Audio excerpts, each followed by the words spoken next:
அனைத்து அடியார்களுக்கும் திருவடி வணக்கம் அம்மா. என்னுடைய வணக்கம்மா. சிவாய நம. திருச்சிற்றம்பலம்.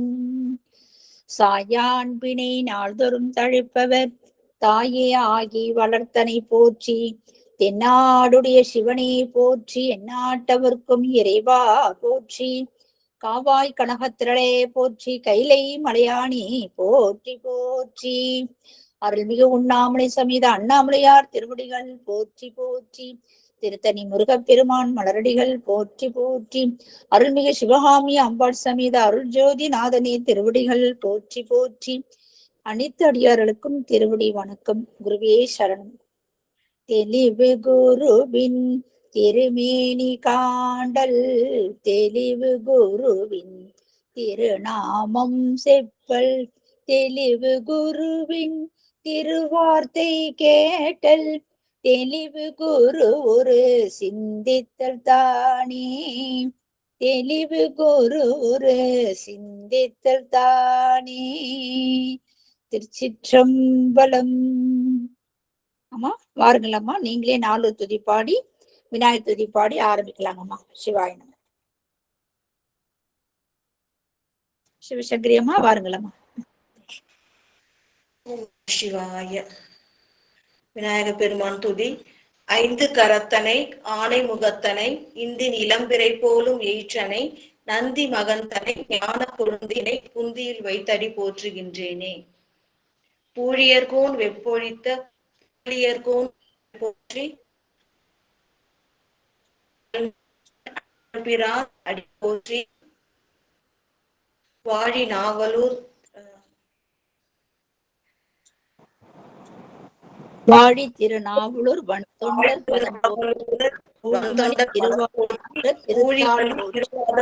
திருத்தாள் போற்றி போற்றி. அம்மா நல்லா நெட்டு கிடைக்கிற இடமா வாங்க.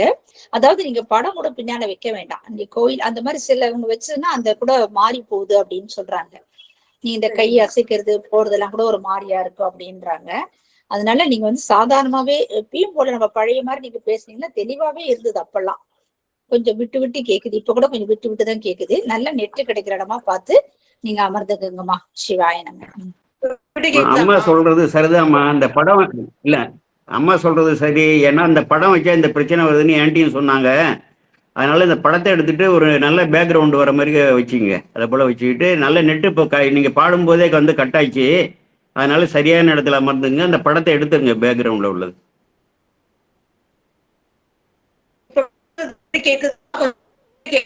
சரியா கேக்குதுங்களா? இடம் மாத்திதான் உட்காந்துருக்கு. இல்ல வரல. ஆமா, விட்டு விட்டு தான் வருது.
அம்மா அம்மா வர்றீங்களா இல்ல அடியன் போன் வரலையா? இல்ல வருவாங்க. அவங்களுக்கு சிக்னல் கிடைக்கல, வேற உட்காடுறாங்க. எல்லாம் எடுத்துட்டு போகணும்ல. எனக்கு போன் வருவாங்க. பொறுமையா இருக்குல்ல. எனக்கு போன்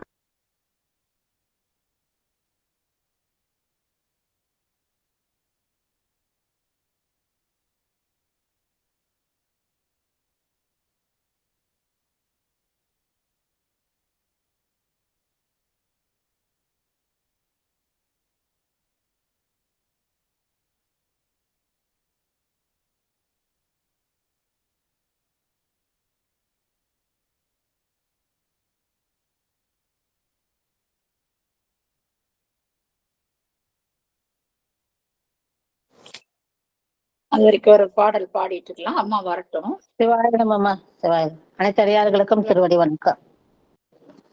பணக்கை மும்மதம் வேடம் முறித்தவன் நினைப்பவர் மனம் கோயிலா கொண்டவன் அனைத்து வேடமாம் அம்பல கூத்தனை நினைத்தனை பொழுதும் மறந்து உய்வனோ தீர்த்தனை சிவனை சிவலோகனை மூர்த்தியை முதலாய ஒருவனை பார்த்தனக்கு அருள் செய்த சிற்றம்பல கூத்தனை கொடியேன் மறந்து உய்வனோ. அம்மா வந்துட்டீங்களாமா?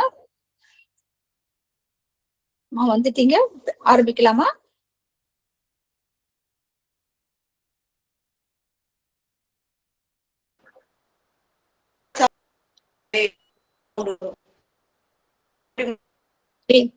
கேக்கல, கொஞ்சம் விட்டு விட்டுதான் கேக்குது.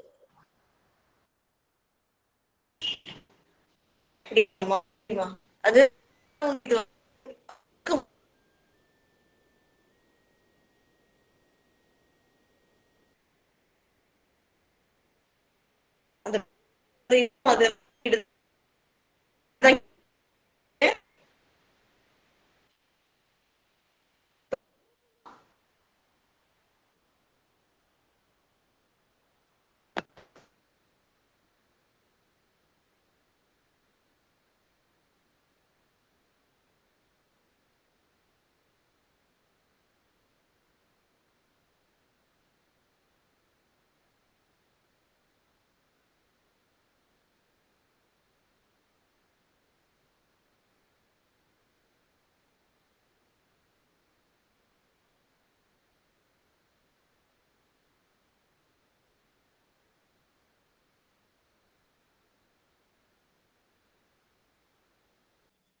பிரேமாமா இப்ப எப்படி கேக்குதுன்னு சொல்லுங்க. இப்ப பரவாயில்லம்மா, கொஞ்சம் நல்லா இருக்க மாதிரி இருக்கு. பேச ஏதாவது இருந்தா நான் சொல்றேன். சொல்லுங்க. அந்த வீடியோ ஆஃப் பண்ணிட்டு வெளியில இல்ல இல்ல இப்ப பேசுங்க. இப்ப தெளிவாதான் இருக்கு. பாப்பு எப்படி இருக்கு? இறைவன் திருவுருள் தான். பாப்பு வாங்க. நன்றிமா. ஓம் நம சிவாய. திருச்சிற்றம்பலம். அனைத்து சீரடியார் பெருமக்களின் அருட் பொற்பாதங்களையும் அன்புடன் பணிந்து போற்றி வணங்குகின்றேன். சிவபரம்பொருளின் பெரும் கருணையினால் தெய்வ சேக்கிழார் பெருமான் அருளிய பெரிய புராணத்தினை சிந்தித்துக் கொண்டிருக்கின்றோம். பெரிய புராணத்திலே ஏயர்கூன் கலிக்காம நாயனார் பெருமானுடைய அருள் வரலாற்றை சிந்தித்துக் கொண்டிருக்கின்றோம். சென்ற வகுப்பு முன்னோட்டம் பார்த்துட்டு இன்றைய வகுப்பிற்கு செல்வோம் என்று கூறி, பெருமான் தெய்வ சேக்கிழார் பெருமான் திருவடிகள் போற்றி போற்றி. எம்பெருமான் சுந்தரமூர்த்தி நாயனார் திருவடிகள் போற்றி போற்றி.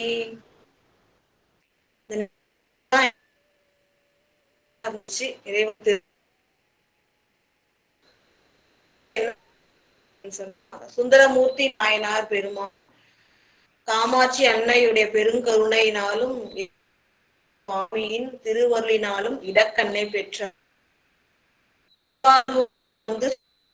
மாலை திருமேனி அழகை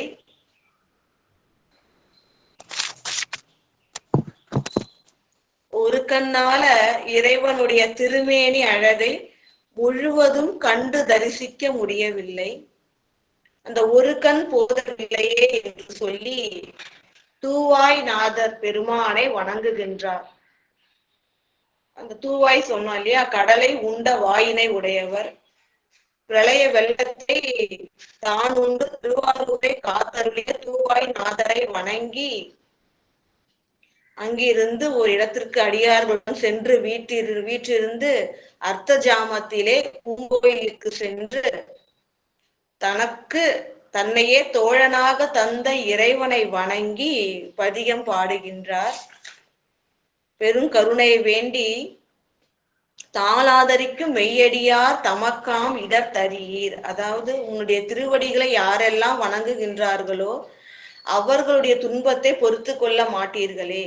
உமது திருவடியையே நினைந்து கொண்டிருக்கின்றேன், எனது துன்பத்தை நீக்கி அருள் செய்ய வேண்டும் அப்படின்ற கருத்தோடு உச்சிடம் கொண்ட பெருமான் முன்பாக, அவர்தான் மூலவர் இல்லையா, லிங்கஸ்வரூபமாக விளங்குவார். அவரை வணங்கி இந்த பதிகம் பாட அந்த வேதனை, அன்பினால் காதல் புரி வேதனைன்னு சொல்லுவாங்க, இந்த இறைவன் மீது கொண்ட அன்பினால இந்த வேதனையோடு அவர் பாட அவர் அன்பிற்கு இறங்கி இறைவன் வழக்கண்ணையும் தந்தருளுகின்றார். மிக்க மகிழ்ச்சியோடு பாடி ஆடி, அந்த கண் கிடைச்ச உடனே எத்தகைய இன்பம் வரும், பாடி ஆடி மகிழ்ந்து இறைவனுடைய திருவருளில் திளைத்தார். அதிலே நீந்தி இருக்கிறது, கரையேறாமல் அந்த இன்ப வெள்ளத்தில் திளைத்து இருக்கின்றார். இவ்வாறு இறைவனை வளம் கொண்டு வணங்கி வெளில வராரு. அப்ப இவருடைய பரிசனங்கள் எப்பொழுதும் சுந்தரமூர்த்தி நாயனாருக்கு தொண்டு செய்கின்ற அடியார் பெருமக்கள் பறவையார் மாளிகைக்கு எளிதாக சென்று வருவார்கள். அவ்வாறு அப்படி போனவங்க வீட்டுக்குள்ளார போக முடியல. காரணம், பறவை அன்னை சுந்தரமூர்த்தி நாயனார் பெருமான் எங்க இருக்கிறாரு, எப்போ திருப்பி ஊர் சேர்வார் அப்படின்னு தெரிஞ்சுக்கிறதுக்காக ஆள் அனுப்புறாங்க. அவங்க எல்லாம் சொல்லிடுறாங்க. சுந்தரமூர்த்தி நாயனார் பெருமான் திருவொற்றியூரிலே சங்கிலியார் என்னும் கன்னிகையை மணந்து அவருடன் வாழ்ந்த எல்லா சங்கதியும் தெரிந்து கொள்கின்றார். மிகுந்த வருத்தம் கொண்டு வேதனையுற்று தவிக்கின்றார்.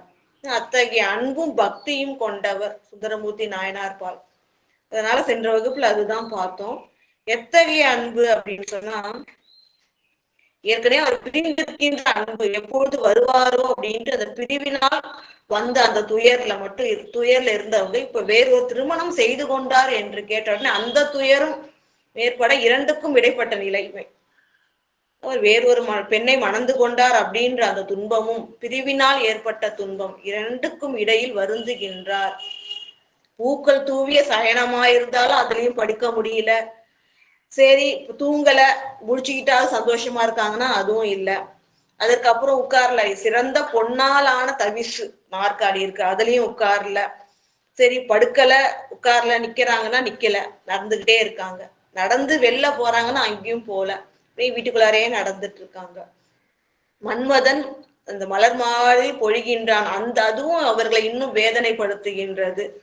அவரை மறக்கவும் முடியாம நினைச்சா அவர் செய்த அந்த இன்னொரு பெண்ணை திருமணம் செய்து கொண்டு அது ஞாபகம் வருது. அப்ப மறக்கவும் முடியல, நினைக்கவும் முடியல. வாய் திறந்து தன்னுடைய நிலைமை இதுதான் அடியார் தோழிகளுக்கு சொல்ல முடியல. இது போல இடைப்பட்ட நிலை, அவரை பிரிந்து இருக்கின்ற வருத்தம், அப்புறம் இன்னொரு பெண்ணை திருமணம் செய்து கொண்டார் அப்படின்ற துன்பம், இரண்டுக்கும் இடைப்பட்ட நிலையில் மிகவும் வருந்துகின்றார்.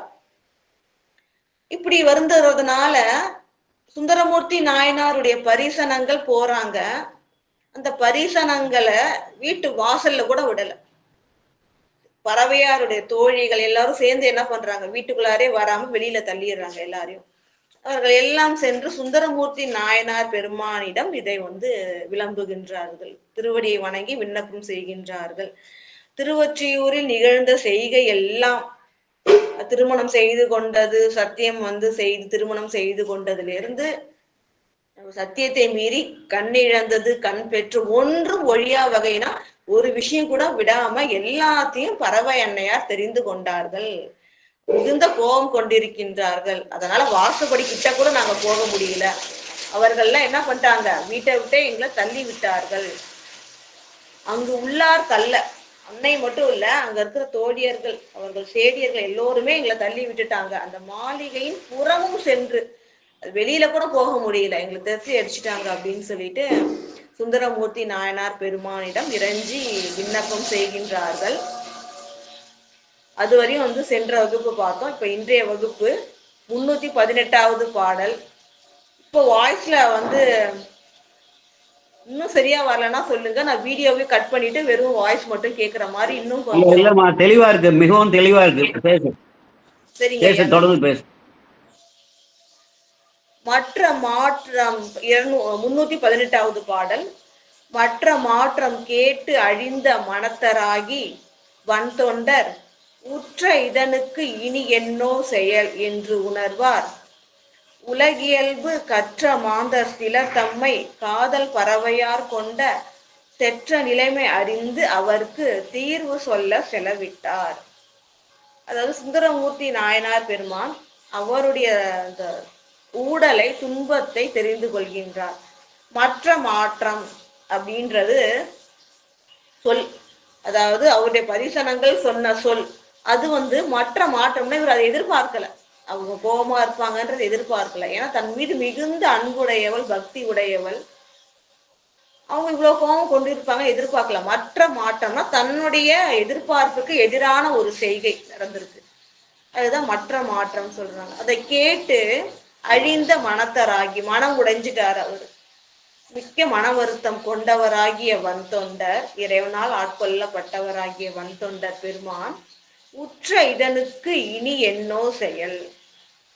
உற்ற இதனுக்கு அப்படின்னா இதற்கு என்னோ செயல், இந்த துன்பத்தை, இந்த கோபத்தை மாற்றக்கூடிய உபாயம் என்ன, இந்த கோபத்தை என்ன வழி கொண்டு தீர்க்கலாம் அப்படின்னு யோசிக்கிறாரு.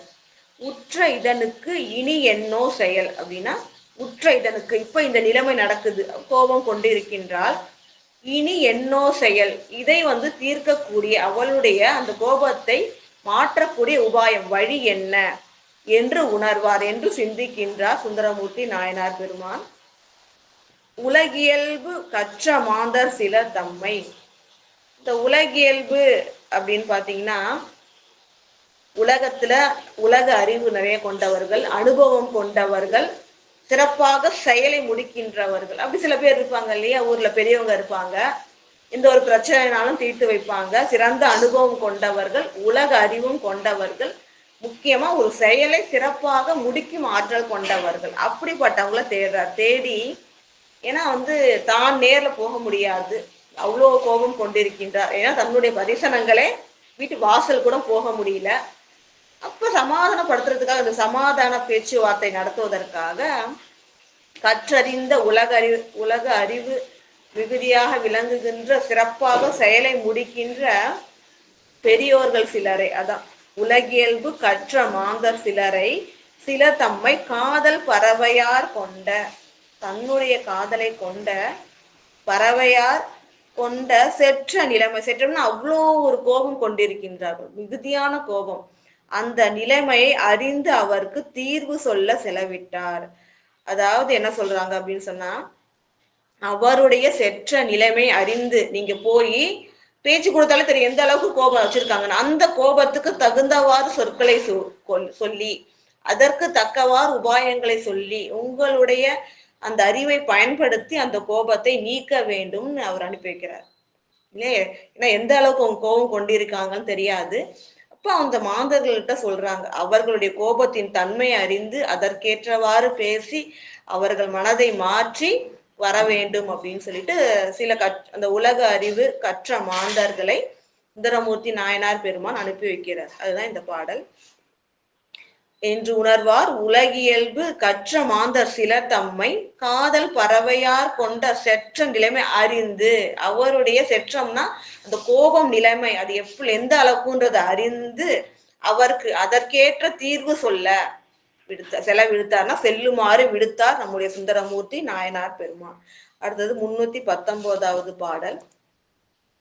நம்பி அருளால் சென்றவரும் நங்கை பறவையார் தமது பைம்பொன் மணிமாளிகை அணைந்து பண்பு புரியும் பாங்கினால் வெம்புலவி கடலழுந்தும் மின்னேர் இடையார் முன் எய்தி எம்பிராட்டிக்கு இது தகுமோ என்று பலவும் எடுத்து உரைப்பார். இப்படி சுந்தரமூர்த்தி நாயனாரால் அனுப்பி வைக்கப்பட்ட அந்த உலகறிவு உடைய மாந்தர்கள் என்ன பண்றாங்கன்னா, நம்பி அருளால் சென்றவரும், நம்பியாகிய சுந்தரமூர்த்தி நாயனாருடைய ஆங்கைப்படி, அவர் திருவருள்படி சென்றவர்கள் என்ன பண்றாங்கன்னா, நங்கை பறவையார் தமது, பறவையாருடைய பைம்பொன் மணிமாளிகை அணைந்து அப்படின்றாங்க. அதாவது அழகிய அந்த மாளிகை, எப்படிப்பட்ட மாளிகைனா அழகிய மாளிகை, பொன்னால் அலங்கரிக்கப்பட்டிருக்கு இல்லையா. ஏன்னா சுந்தரமூர்த்தி நாயனார் பெருமான் கேட்க கேட்க சுவாமி அவ்வளோ சிறப்பா அருளி கொடுத்தாரு இல்லையா. அது தனக்காக இல்லை, தன்னை சார்ந்து இருக்கின்ற அடிய பெருமக்களுக்காகவும் பறவையாருக்காகவும் தான். அதனால அங்க இருக்கிற அந்த தவிசு கூட பொன்னால் ஆனதுதான். இப்படிப்பட்ட சிறப்புக்குரியது. அது போல அழகிய பொன்னால் வேலைப்பாடு அமைந்த அழகிய மாளிகை, அதுதான் பைம்பொன்னா பசுமையான சிறந்த அந்த பொன்னால் ஆக்கப்பட்ட மணினா அழகிய அந்த மாளிகை, நங்கையாகிய பறவையாருடைய அழகிய மாளிகை அணைந்து சென்றவர்கள் அணைந்து பண்பு புரியும் பாங்கினால். பண்பு புரியும் பாங்குனா கோபத்தை தணிவிக்கும் தன்மையுடன் பேசுறாங்க. கோபமா இருக்கிறாங்கன்னா அவங்க கிட்ட கொஞ்சம் சமாதானமா கொஞ்சம் பொறுமையா பேசணும் இல்லையா? அப்ப வந்து பண்பு புரியும் பாங்கினால் கோபம் தணிவிக்கின்ற தன்மையுடன் அவங்கள்ட்ட பேச ஆரம்பிக்கிறாங்க. அவங்களோட கோபத்தை குறைக்கிற மாதிரி வந்து பேசுறாங்க. என்ன சொல்றாங்கன்னா, வெம்புலவி கடலழுந்தும் மின்னேர் இடையார் முன்பு எய்தி. கோபத்தை தணிவிக்க வேண்டும் என்ற கருத்துடன் சென்றவர்கள். இந்த பறவையார் எப்படி இருக்காங்கன்னா, மின்னேர் இடையார், மின்னல் எப்படி இருக்கும், அப்படியே ஒளி வீசக்கூடியதா இருக்கும், அப்படியே வந்து அழகா கொடி போல இருக்கும். அது போல அழகிய இடையினை உடைய பறவையார். ஆனா இப்ப என்ன பண்றாங்கன்னா, வெம்புலவி கடலழுந்தும் மின்னேர் விடை. அதாவது புலவி அப்படின்னு சொன்னா பிரிவு, வெம்மைனா கொடுமையான, அவங்க சுந்தரமூர்த்தி நாயனாரை பிரிந்து அந்த கொடுமையை அனுபவித்து கொண்டிருக்கின்றார்களே, அந்த கொடுமையாகிய கடலில் அழுந்து இருக்கின்றார். இருந்தாலும் அவர் ஏத்துக்க மனசு இல்லை, அப்படிப்பட்ட ஒரு நிலைமையில இருக்காங்க. அப்ப வெம்புலவி, புலவினா ஊடல், அப்போ கோபம். அது வெம்மைனா கொடுமையான அந்த ஊடலாகிய கடலில் அழுந்தி இருக்கின்றார். அந்த ஊடலால் அவருக்கு மிகுந்த துன்பம். அந்த துன்ப கடலில் அழுந்தி இருக்கின்றவர் யாருன்னா மின்னேர் இடையார், மின்னல் போன்ற இடையினை உடைய பறவையார் முன்பு எய்தி. கோபம் தணிவிக்கின்ற நோக்கத்துடன் சென்றவர்கள் பறவையாருக்கு முன்பாக சென்று என்ன சொல்றாங்கன்னா, எம்பிராட்டிக்கு இது தகுமோ என்று பலவும் எடுத்து உரைப்பார். எம்பிராட்டினா இப்போ ஒருத்தவங்களை வந்து புகழ்ந்து சொல்லணும் இல்லையா, அவங்க கோபத்தை குறைக்கணும், ஒரு காரியம் ஆகணும்னா. இப்ப வெம்பிராட்டினா என்ன அர்த்தம்னா எங்களுடைய தலைவியேன்னு அர்த்தம். ஏன்னா சுந்தரமூர்த்தி நாயனார் பெருமானுடைய மனைவியார் இல்லையா. இப்போ உலக அறிவு கற்றவர்கள் வந்து அவர்களை விட பெரிய வயதில் பெரியவர்களா இருக்கலாம், இருந்தாலும் சுந்தரமூர்த்தி நாயனாருடைய துணைவியார், அதனால வந்து தலைவியேன்னு சொல்றாங்க. எம்பிராட்டியே மேன்மை பொருந்தியவர் அர்த்தம். இப்ப நம்ம வந்து மேடம் சொல்றோம் இல்லையா, ஒரு மதிப்பிற்குரியவர்னா அப்படின்னு சொல்லுவோம். அதே போல எம்பிராட்டியேனா மேன்மை பொருந்தியவர்னு அர்த்தம், என் தலைவியேன்னு அர்த்தம். அப்ப என்ன சொல்றாங்கன்னா, எம்பிராட்டிக்கு இது தகுமோ அப்படின்றாங்க. இது தகுமோனா என்ன அர்த்தம் அப்படின்னு சொன்னா முதல்ல பார்த்தோம் இல்லையா, அதாவது பெருமைக்குரியவர்களை நீங்க வந்து மன்னிக்க கூடாதா, ஒரு பேர்பட்டவர் அவரை வந்து அவரோட மனம் வருந்துபடி செய்யலாமா அப்படின்னு சொல்லிட்டு எம்பிராட்டிக்கு இது தகுமோ. அது இல்லாம பெண்களோட சிறந்த இயல்பு என்ன, கணவனை வந்து தெய்வமாக பாவிக்க வேண்டும். அப்ப வந்து அவரோட கருத்தை, அவரோட அந்த தவறை கருத்தில் கொள்ளாமல் அதை மன்னித்து ஏற்க வேண்டும் அப்படின்ற ஒரு கருத்தோட என்ன சொல்றாங்கன்னா, இது தகுமோ, இப்படி நீங்க கோபம் கொள்ளலாமா, அவர் யார், எப்பேற்பட்டவர், இப்படி கோபம் கொள்ளலாமா என்று பலவும் எடுத்து உரைப்பார். பலவாறு அவர்கள் கோபத்தை தணிவிக்கும்படி நிறைய வந்து சொன்னாங்க. இது என்ன சொல்றாங்கன்னா சாம உபாயம் சொல்றாங்க. நம்ம அந்த சாணக்கியருடைய அந்த ராஜதந்திரங்கள் அது படிச்சிருப்போம், குரல்ல கூட இருக்கும். இப்ப நம்ம கூட மாறுபட்ட கருத்து ஒருத்தவங்க இருக்காங்க அப்படின்னு சொல்லி எது இருக்காங்கன்னா, சாம பேத தான தண்டம் அப்படின்னு வகை செய்து வேண்டும் அப்படின்ட்டு சாணக்கிய நீதி நூல் சொல்கின்றது. முதல்ல சமாதானப்படுத்தி வேண்டிய பொருள்லாம் கொடுத்து அந்த அந்த சண்டையை நீக்குவது வந்து சாமம். அடுத்தது பேதம். பேதம் அப்படின்னு சொன்னா என்ன அப்படின்னு சொன்னா, அவருக்கு வந்து யார் யாரெல்லாம் வந்து துணையா இருக்கிறாங்களோ அவர்களெல்லாம் விலக்கி விட்டு, எனக்கு நமக்கு எதிரி ஒருத்தவங்க இருக்காங்கன்னா அவங்களோட நம்ம சண்டை போறோம்னா அவங்களுக்கு நிறைய கூட்டாளிகள் இருப்பாங்க, அவங்க எல்லாம் விலக்கி விடணும், பேதப்படுத்தணும். அப்பதான் வந்து நம்ம எளிதாக அவர்களை வெல்ல முடியும். அது வந்து பேதம். தானம் அப்படின்னு சொன்னா என்னென்ன விரும்புறாங்களோ அதெல்லாம் கொடுக்கறது. சில பேர் சொல்லுவாங்க இல்லையா, சண்டைக்கு வரக்கூடாதுன்றதுக்காக பேரரசர்களுக்கு வந்து சிற்றரசர்கள் வந்து கப்பம் எல்லாம் கட்டுவாங்க, ஏன் பொன் பொருள் எல்லாம் கொடுப்பாங்க. அது போல தானங்கள் கொடுத்து தன்மை பாதுகாப்பது. எதுவுமே முடியலன்னா தண்டம்னா தண்டனை கொடுத்து கொடிய தாக்குதல் நடத்தி அதற்கப்புறம் வந்து எதிரியை வெற்றி கொள்வது, இது போல 4 இருக்கு. இங்க வந்து பேதம் அப்படின்றது என்ன அப்படின்னு சொன்னா, இங்க பேதத்துல என்ன சொல்றாங்க அப்படின்னு பாத்தீங்கன்னா, அதாவது இந்த அம்புலி பருவத்துல இத சொல்றாங்க. இன்னொருத்தவங்களோட கம்பேர் பண்ணும்போது, இப்போ உங்களுக்கு வந்து நம்ம கவிதையில பார்ப்போம், ஒரு பெண்ணை நிலவுக்கு வந்து ஒப்பிட்டு சொல்லுவாங்க. ஆனா நிலவுக்கு வந்து கரைகள் இருக்கு, உனக்கு இல்ல, அப்படி வந்து ஒப்பிட்டு பேதித்து, ஆனா அதை விட உயர்வு நீ அப்படின்னு சொல்றது. அப்ப அது போல இங்க வந்து பேத நிலைமை. முதல்ல வந்து சமாதானம் பண்ணாங்க இல்லையா, நிறைய விஷயம் சொல்லி. அப்ப அதற்கு அன்னை உடன்படவில்லை. முதல்ல சொன்னாங்க அவர்கள் நிலைமை அறிந்து அதற்கேற்றவாறு பேசணும்னு சொல்லிட்டு முதல்ல இந்த சாமம் தான் யூஸ் பண்ணணும். அப்ப இந்த சமாதானம் பண்றாங்க, அது அவங்க கேட்கல. அடுத்தது பேதம் வராங்க. பேத நிலைமை நீதியினால், நீதிப்படி என்ன பண்றாங்கன்னா பேத நிலைமை அவர்களை போற்றி சொல்றாங்க. இங்க எப்படிப்பட்டவங்க, எத்தகைய பெருமை வாய்ந்தவர்கள் இல்லையா. அப்ப வந்து பெண்ணுக்குரிய அழகு வந்து கணவனை வந்து அணைதல் தானே, அவரை வந்து குற்றத்தை பெரிதாக எடுத்துக்கொள்ள கூடாது. ஏன்னா அவரும் வந்து இறைவனுக்கு தொண்டரும் தோழரும். இது போல வந்து அவர்கள் பெருமைகளை எல்லாம் சொல்லி இது போன்று வந்து ஈடுபடக்கூடாது அப்படின்னு சொல்லிட்டு, பேத நிலைமை நீதியினால் பின்னும் பலவும் சொன்னவர் முன். ஃபர்ஸ்ட் சாமம் சொல்லியாச்சு, அடுத்தது பேத நிலைமை, இதெல்லாம் வந்து நீதிப்படி இப்படிலாம் இருக்குன்றத சொல்லி பின்னும் இத சொல்லிட்டு பின்னும் பலவும் சொன்னா, இன்னும் எவ்வளவோ சொல்றாங்க. அவங்க சமாதானம் ஆகுற வரையும் இவர்கள் வந்து மனதை மாற்ற முயலுகின்றார்கள். முன் மாதர் அவரும் மறுத்து, அவங்க சொன்ன இந்த சொல்ல எல்லாத்தையும் மறுத்து, மனம் கொண்ட செற்றம் மாற்றாராய், மனத்துல இருக்கிற அந்த கோபத்தை கொஞ்சம் கூட அவங்க குறைச்சிக்கல. நீங்க எவ்வளவோ சமாதானப்படுத்துறாங்க, இவருடைய பெருமை சொல்றாங்க, பறவையாருடைய பெருமைகள் சொல்றாங்க, பெண்களுக்கு பெருமை வந்து ஆடவரை மன்னிக்கணும் அப்படின்ட்டு, சுந்தரமூர்த்தி நாயனார் பெருமையும் சொல்றாங்க. எவ்வளவோ பெருமை என்னவோ சொன்னாலும் அவர்கள் மனதில் கொண்ட செற்றம், அந்த அந்த கோபத்தை மாற்றாராய் கொஞ்சம் கூட அவங்க குறைச்சிக்கல, மாற்றவில்லை பறவை அன்னை. என்ன அது குறைக்காதது மட்டும் இல்லாம என்ன சொல்றாங்கன்னா, ஏதம் மருவும் அவர் திறத்தில் இந்த மாற்றம் எம்பில் உயிர் போதல் ஒழியாது என உரைத்தார். அவங்களும் பொறுத்து பாக்குறாங்க, இவங்க வந்து சுந்தரமூர்த்தி நாயனாரை சேர வேண்டும் அப்படின்னு அவருக்கே வந்து அந்த அவர் பால் சேர வேண்டும் சொன்ன உடனே இவங்க என்ன சொல்றாங்கன்னா, ஏதம் மருவும் அவர் திறத்தில், அவர் குற்றம் செய்திருக்கின்றார் இல்லையா, அவருக்கு நீங்க வந்து என்ன பண்றீங்க, சாதகமாக பேசுகின்றீர்கள், எனக்கு சாதகமாக பேசவில்லை, குற்றம் அவர் செய்திருக்கின்றார் ஆனா அவருக்கு சார்பாக பேசுகின்றீர்கள். ஏதம் மருவும் அவர் திறத்தில், மருவும்னா பொருந்திய, குற்றம் பொருந்திய அவர் திறத்தில், அவர் பக்கம் என்ன இருக்கு, குற்றம் இருக்கு.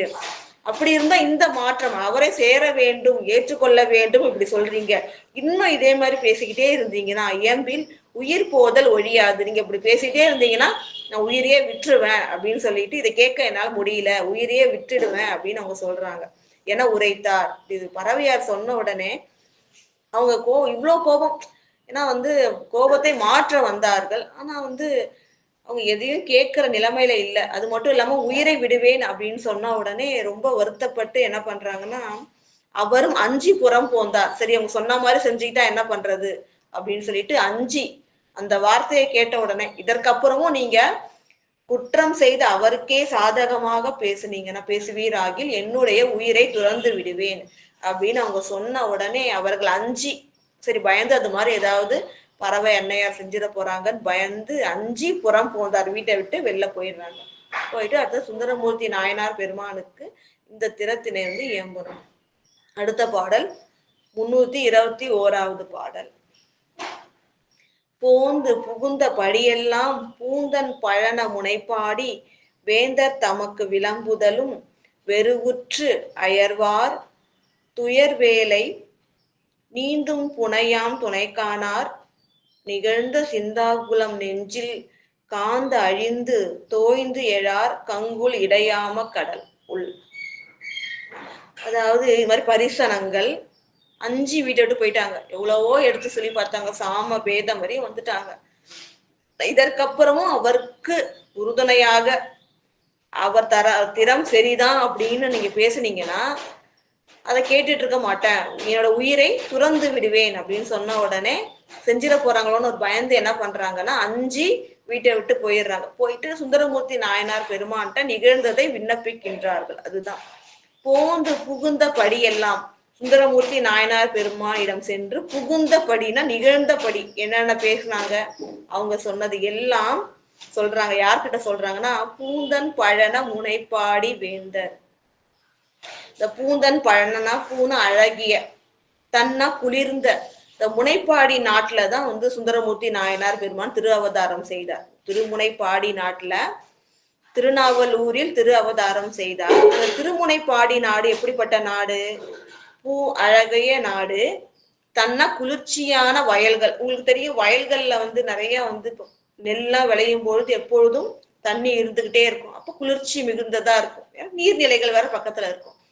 அப்ப அழகிய குளிர்ச்சியான வயல்கள்லாம் நிறைஞ்சு இருக்கின்ற அந்த முனைப்பாடி வேந்தராகிய சுந்தரமூர்த்தி நாயனார் பெருமானிடம் நிகழ்ந்ததை எல்லாத்தையும் சொல்றாங்க. ஒண்ணு விடாம அந்த அனுப்புனாங்கள்ல உலக அறிவு கற்ற மாந்தர்கள், அவர்கள் நிகழ்ந்ததை எல்லாவற்றையும் சொல்ல, தமக்கு விளம்புதலும் சுந்தரமூர்த்தி நாயனாரிடம் சொல்ல, வெறுவுற்றுனா திடுக்கிட்டு பயந்துட்டாங்க. அதை கேட்ட உடனே திடீர்னு ஒரு அதிர்ச்சி, அதுவும் ஒரு துன்பகரமான செய்தியை கேட்டா அது வர்றதுதான் வெறுவுற்று. உடனே அதிர்ச்சி அடைந்து வெறுவுற்று அயர்வார் துன்பப்படுகின்றார். அவர்கள் சொன்னதை கேட்டு துயர் வேலை நீந்தும் புனையாம் துணை காணார். அதாவது இப்ப வந்து நம்ம பறவையார் அன்னையர் என்ன பார்த்தோம், அவங்க வந்து புலவி, அவங்களும் வந்து சண்டை போட்டிருக்காங்க இல்லையா, அந்த கடல்ல அழுந்தி, அந்த ஊடலாகிய கடல்ல அழுந்தி துன்பப்பட்டிருக்காங்கன்னு பார்த்தோம். இப்ப சுந்தரமூர்த்தி நாயனார் பெருமான் நிலையும் அதேதான். எப்படிப்பட்ட நிலை பார்த்தீங்கன்னா துயர் வேலை, வேலைனா கடல், துயராகிய கடலில் இருக்கின்றார். இப்ப கடல்ல இருந்து மேல தப்பிச்சு வரணும், கரை ஏறணும்னா வந்து ஒரு தோணி வேணும் இல்லையா, அந்த தோணியாக யாரும் இல்லை.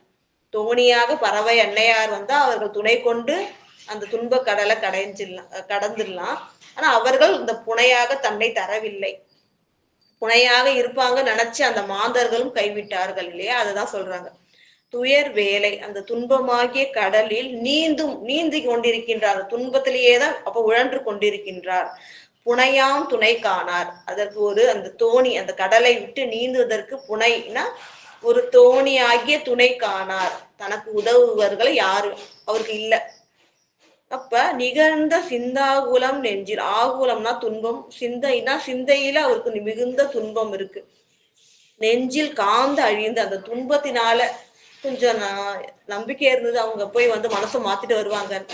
ஆனா மனசை மாத்த முடியலன்றது மட்டும் இல்லாம உயிரை விடுவேன்னு சொன்ன உடனே எவ்வளவு கோபமா இருக்காங்கன்னு தெரிஞ்சிருச்சு. இப்ப அவ்வளவு கோபத்தை எப்படி மாத்துறதுன்னு சொல்லிட்டு உள்ளம் வந்து மிகுந்து, அதாவது சொல்றாங்க பாருங்க, காந்துதல்னா மிகுந்த காந்தி போகுதுன்னு சொல்லணும் இல்லையா, மிகுந்த அந்த துன்பம் இருந்தா, உள்ளத்துல மிகுந்த துன்பம் இருந்தா முகம் வாடி போகும். அதே துன்பம் மிக எல்லையற்று இருந்தா காந்தி போகுதுன்னு சொல்லுவோம்ல.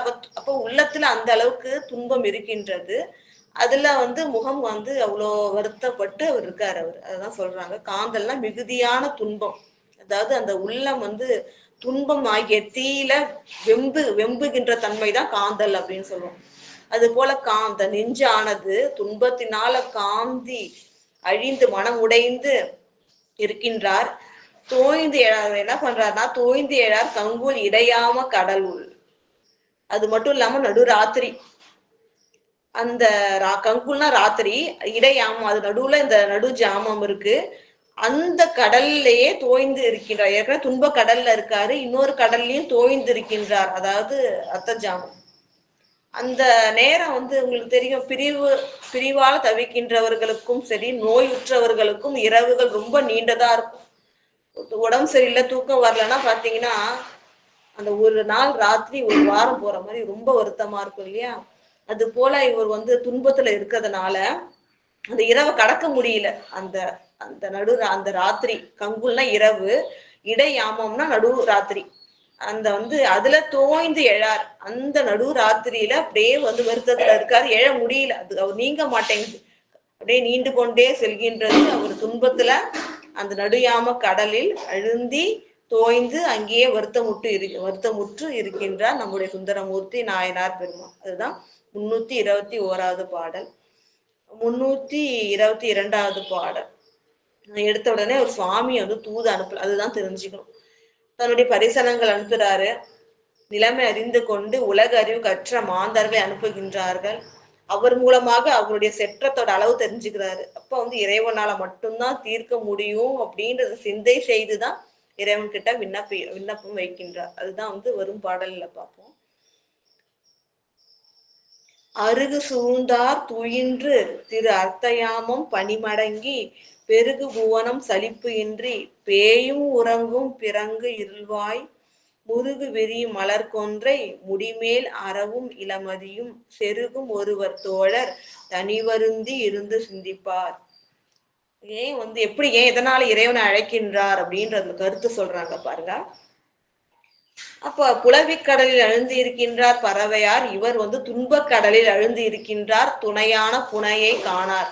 யாரும் இவருக்கு வந்து துணை செய்ய முடியல. துன்பக் கடலை விட்டு ஏறுவதற்கு தோணி கிடைக்கல. அப்ப என்ன சிந்திக்கிறார்னா, அருகு சூழ்ந்தார் துயின்று பாருங்க. இவர் கூட அந்த பரிசனங்கள் எல்லாம் தூங்கிட்டாங்க. ஏன்னா நடுராத்திரி, வெளியூர்ல இருந்து வந்திருக்காங்க. எங்கேருந்து வந்திருக்காங்க? வழியெல்லாம் பிரயாணம் பண்ணி வந்திருக்காங்க. சாயந்தரம் தான் திருவாரூர் வந்திருக்காங்க. அப்போ களைப்பு இருக்கு கண்டிப்பா. எல்லோரும் என்ன பண்ணிட்டாங்க? அருகு சூழ்ந்தார், எல்லோரும் துயின்று, எல்லாரும் தூங்கிட்டாங்க. திரு அத்தையாமம் பனி மடங்கி, அர்த்தஜாம பூஜையில தான் இவர் இறைவனை வணங்கி கண் பெற்று வருகின்றார். இப்போ அந்த பூஜை எல்லாம் முடிஞ்சிடுச்சு. கோயிலுமே தாழிட்டார்கள். முடிஞ்சிடுச்சு கோயிலுடைய எல்லா அந்த ஒரு நாளுக்குரிய எல்லா பூஜையும் முடிஞ்சிடுச்சு. தாழிடவும் பட்டாச்சு. பனி மடங்கினா அந்த அர்த்தஜாமக்குரிய பூஜைகள் யாவும் முடிந்து கோயிலும் சாத்தியாச்சு. இப்ப எல்லாரும் தூங்கிட்டு இருக்காங்க. அது எப்படிப்பட்ட அந்த இரவு அப்படி சொல்றாங்க பாருங்க. பெருகு புவனம் சலிப்பு இன்றி. இந்த பெருகு புவனம்னா உயிர்கள் நாள்தோறும் என்ன பண்ணுது? தன்னுடைய தொழில் ஏதோ நடத்திட்டு இருக்கு இல்லையா? தன்னுடைய வாழ்வை நடத்துவதற்காக ஏதோ ஒரு வேலை செஞ்சுக்கிட்டே இருக்கு. பகல் எல்லாம் அலைஞ்சிட்டு இருக்கு. அதை செஞ்சு முடிச்சுட்டு இரவு என்ன பண்ணும்? கண்டிப்பா உறக்கம் வரும் இல்லையா? அந்த அந்த களைப்புனால. அதான் பெருகு புவனம் சலிப்பு இன்றி. சலிப்புனா அசைதல், நகருதல். அப்ப என்ன பண்ணுதுன்னா, பகல் முழுவதும் இயங்கி கொண்டிருக்கின்ற இந்த உலகம் இரவில என்ன பண்ணுது? அசைதல் இன்றி, அதாவது முழிப்பின்றி தூங்கிட்டு உறங்குகின்றது. உலகமே உறங்குகின்றது அந்த நேரம். இப்படி சொல்றாங்க.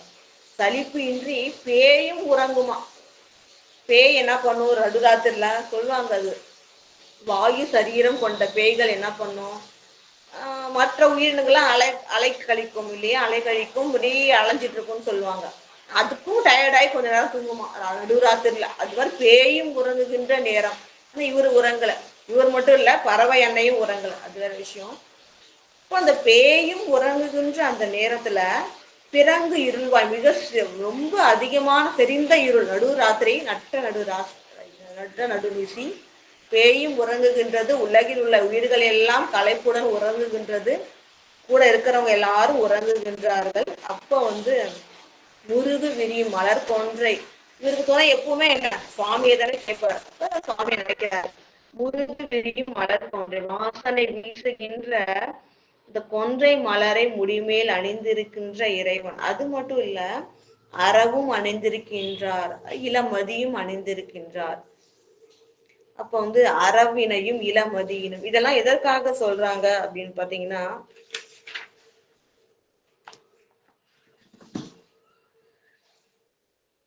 அந்த கொன்றை எதுக்கு சொல்றாங்கன்னா, பிரணவ புஷ்பம்னு சொல்லுவோம் இல்லையா? அது சிறப்புக்குரியது. அதை அணிஞ்சிருக்காங்க. ஆனா அறவும் எதுக்கு அணிஞ்சிருக்காங்க? அது வந்து உயர்ந்ததா கிடையாது. அப்போ அந்த அரவம் வந்து பாம்புகள் எல்லாம் பயந்து வந்து சுவாமி கிட்ட வந்து தஞ்சம் புகுந்தது. கருடனுக்கு பயந்து சுவாமியை தஞ்சம் புக சுவாமி என்ன பண்றாரு? தன்னோட அணிகலன்களாக தன்னோட திருமுடியெல்லாம் சூடி அருள்கின்றார். இப்போ உயர்ந்த பொருள் மட்டும் இல்ல, இது போன்ற இழிந்த பொருட்கள் சுவாமி வந்து வச்சுப்பாரு. ஏன்னா அது அவருக்கு வந்து உயர்வு தாழ்வுன்றதே கிடையாது இல்லையா? யாவற்றையும் கடந்த இல்லாத பரம்பொருள். இப்போ வந்து அப்ப அந்த உயிர்களுக்கு அபயம் அளிப்பதற்காக அந்த பாம்பினையும் தன்னுடைய திருமுடியில் ஏற்றிருக்கின்றார். அதே போல வந்து சந்திரன் இளமதி சான்றது. யாரெல்லாம் திருவடியை சார்ந்து வணங்குகின்றார்களோ அவர்களுக்கு பெருமையும் நன்மையும் அருளக்கூடிய தலைவன். அதுதான் சார்ந்தாரை அடைகின்றவர்களை வந்து சரணாகதி தத்துவம்னு சொல்லுவோம். திருவடியே சரணம், வேற கதியிலும் அடைந்தவர்களுக்கு வந்து அருள் செய்கின்ற தன்மை. அதோட திருமுடியிலே தூக்கி வச்சு சுவாமி அருள் செய்கின்றார் அப்படின்னு சொல்லிட்டு, அது போல அப்ப என்ன இதெல்லாம் சொல்றாங்கன்னா உயர்ந்த பொருளையும் வைத்திருக்கின்றார். அப்போ உயர்வு தாழ்வுன்னு இல்லாம எல்லா பொருட்களையும் வைத்திருக்கின்றார். அதற்காக அறவு சொல்லி இளமதி சொல்லும் பொழுது சரணடைந்தாரை காக்கின்ற இறைவன். அப்ப நம்மளையும் சரணடைகின்றோம், சரணடைந்து இருக்கின்றேன், அப்ப என்னையும் காக்கக்கூடியவர் இறைவன் அப்படின்னு நினைச்சிட்டு, ஏன்னா அவருக்கு உயர்வு தாழ்வு கிடையாது, உயர்வு அது இழிவு கிடையாது. அதனால வேற வழி இல்லை. இறைவனா இருந்தாலும் தூது போக சொல்லணும். எதற்காக இதெல்லாம் சொல்றாங்கன்னா இந்த காரணங்கள்லாம் சிந்தித்து இறைவனை வேற எனக்கு இந்த துன்ப கடலை கடக்க துணை இல்லை, அப்ப இறைவனைத்தான் வேண்டணும் அப்படின்ற முடிவுக்கு வராரு. ஏன்னா இத்தகைய கருணை உடைய இறைவன். அப்ப கொன்றை அணிந்து முடிமேல் அறவும் இளமதியும் செருகும், இதெல்லாம் செருகி அப்படியே இருக்கிற சுவாமியோட திருமுடியில செருகி இருக்காரு. அத்தகைய ஒருவர், ஒப்பில்லாத ஒருவர், அவர் தோழர். அது இல்லையா, அப்ப எனக்கு தோழர் இல்லையா, அப்ப கண்டிப்பா அனுப்பலாம். இறைவன் மட்டும் இல்ல, அப்படி தோழர், ஒருவர் தோழர் தனிவருந்தி இருந்து சிந்திப்பார். அப்படிப்பட்ட ஒப்பில்லாத ஒருவன், உயர்ந்த பொருட்களையும் தாழ்வு என கருதாது யாவற்றையும் ஏற்பவரும் உயிர்கள் சரணடைந்தவரை காப்பவரும் ஆகிய இறைவனுக்கு தோழராக விளங்குகின்றவர் இல்லையா சுந்தரமூர்த்தி நாயனார் பெருமான். அவர் தனியாக வருந்தி, எல்லாரும் தூங்கிட்டு இருக்க இவர் உறங்காமல் வருந்தி மேலும் என்ன சிந்திக்கிறார் அப்படின்னு பாத்தீங்கன்னா, முன்னை வினையால் இவ்வினைக்கு மூலமானால் பாலனைய என்னை உடையாய் நினைந்தருள்வாய் இந்த யாமத்து எழுந்தருளி அன்னம் அணையால் புலவீனை அகற்றில் உய்யலாம் அன்றி பின்னை இல்லை செயல் என்று பெருமான் அடிகள் தமை நினைந்தார். அதாவது என்ன சொல்றாங்க அப்படின்னா, முன்னை வினையால் இவ்வினைக்கு மூலமானால் பாலனை, எவ்வளவு சிறப்புக்குரியது அது இல்லையா. அவருங்க தவ நெறியில் விளங்குபவர், அவருக்கு எல்லாம் தெரியும். அதனால முன்னை வினையால் இவ்வினைக்கு மூலமானால், திருக்கைலாயத்துல இறைவனுக்காக மலர் கொய்யும் பொழுது இரு பெண்களை பார்த்து ஆசைப்பட்டார் இல்லையா, அந்த வினையினாலதான் இந்த பிறப்பு ஏற்பட்டது. ஏன்னா முக்கியமா தீது அகன்று மாதவம் செய்த தென்திசை வாழ்ந்திட தீது அகன்று உலகம் உய்ய திருத்தொண்ட தொகை தரதான் வந்தாரு. இப்ப இறைவனை விட்டு பிரிஞ்சிருக்க பிரிஞ்சு போக முடியும். இறைவனை விட்டு அருட்செயல் வந்து வானவர் ஈஸ்வர் அவரு. அப்ப அந்த முன்னை வினை அப்ப என்ன ஆகுது அப்படின்னு சொன்னா, வினைன்னு ஒண்ணு இருந்ததுன்னா அதற்குரிய விளைவுன்னு ஒண்ணு இருக்கும் இல்லையா, கண்டிப்பா ஒரு விளைவு இருக்கும்.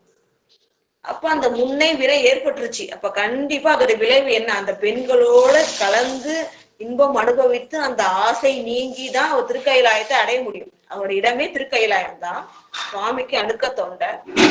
ஆனா அந்த வினையோடைய விளைவை அனுபவித்து வினையை நீக்கினாதான் இறைவனை சேர முடியும். அப்ப அதான் சொல்றாரு, அந்த முன்னை வினையால் இவ்வினைக்கு மூலமானால், அந்த முன்னை வினையினால ஒரு விளைவு ஏற்பட்டுச்சு, அதுதான் இந்த பிறப்பு இல்லையா. இந்த நீக்கிறதுக்காக, அப்ப அந்த முன்னை வினைக்கு அதை நீக்கணும் அப்படின்றதுக்காக மூலம் போல அவள் பறவையால் வந்திருக்காள்.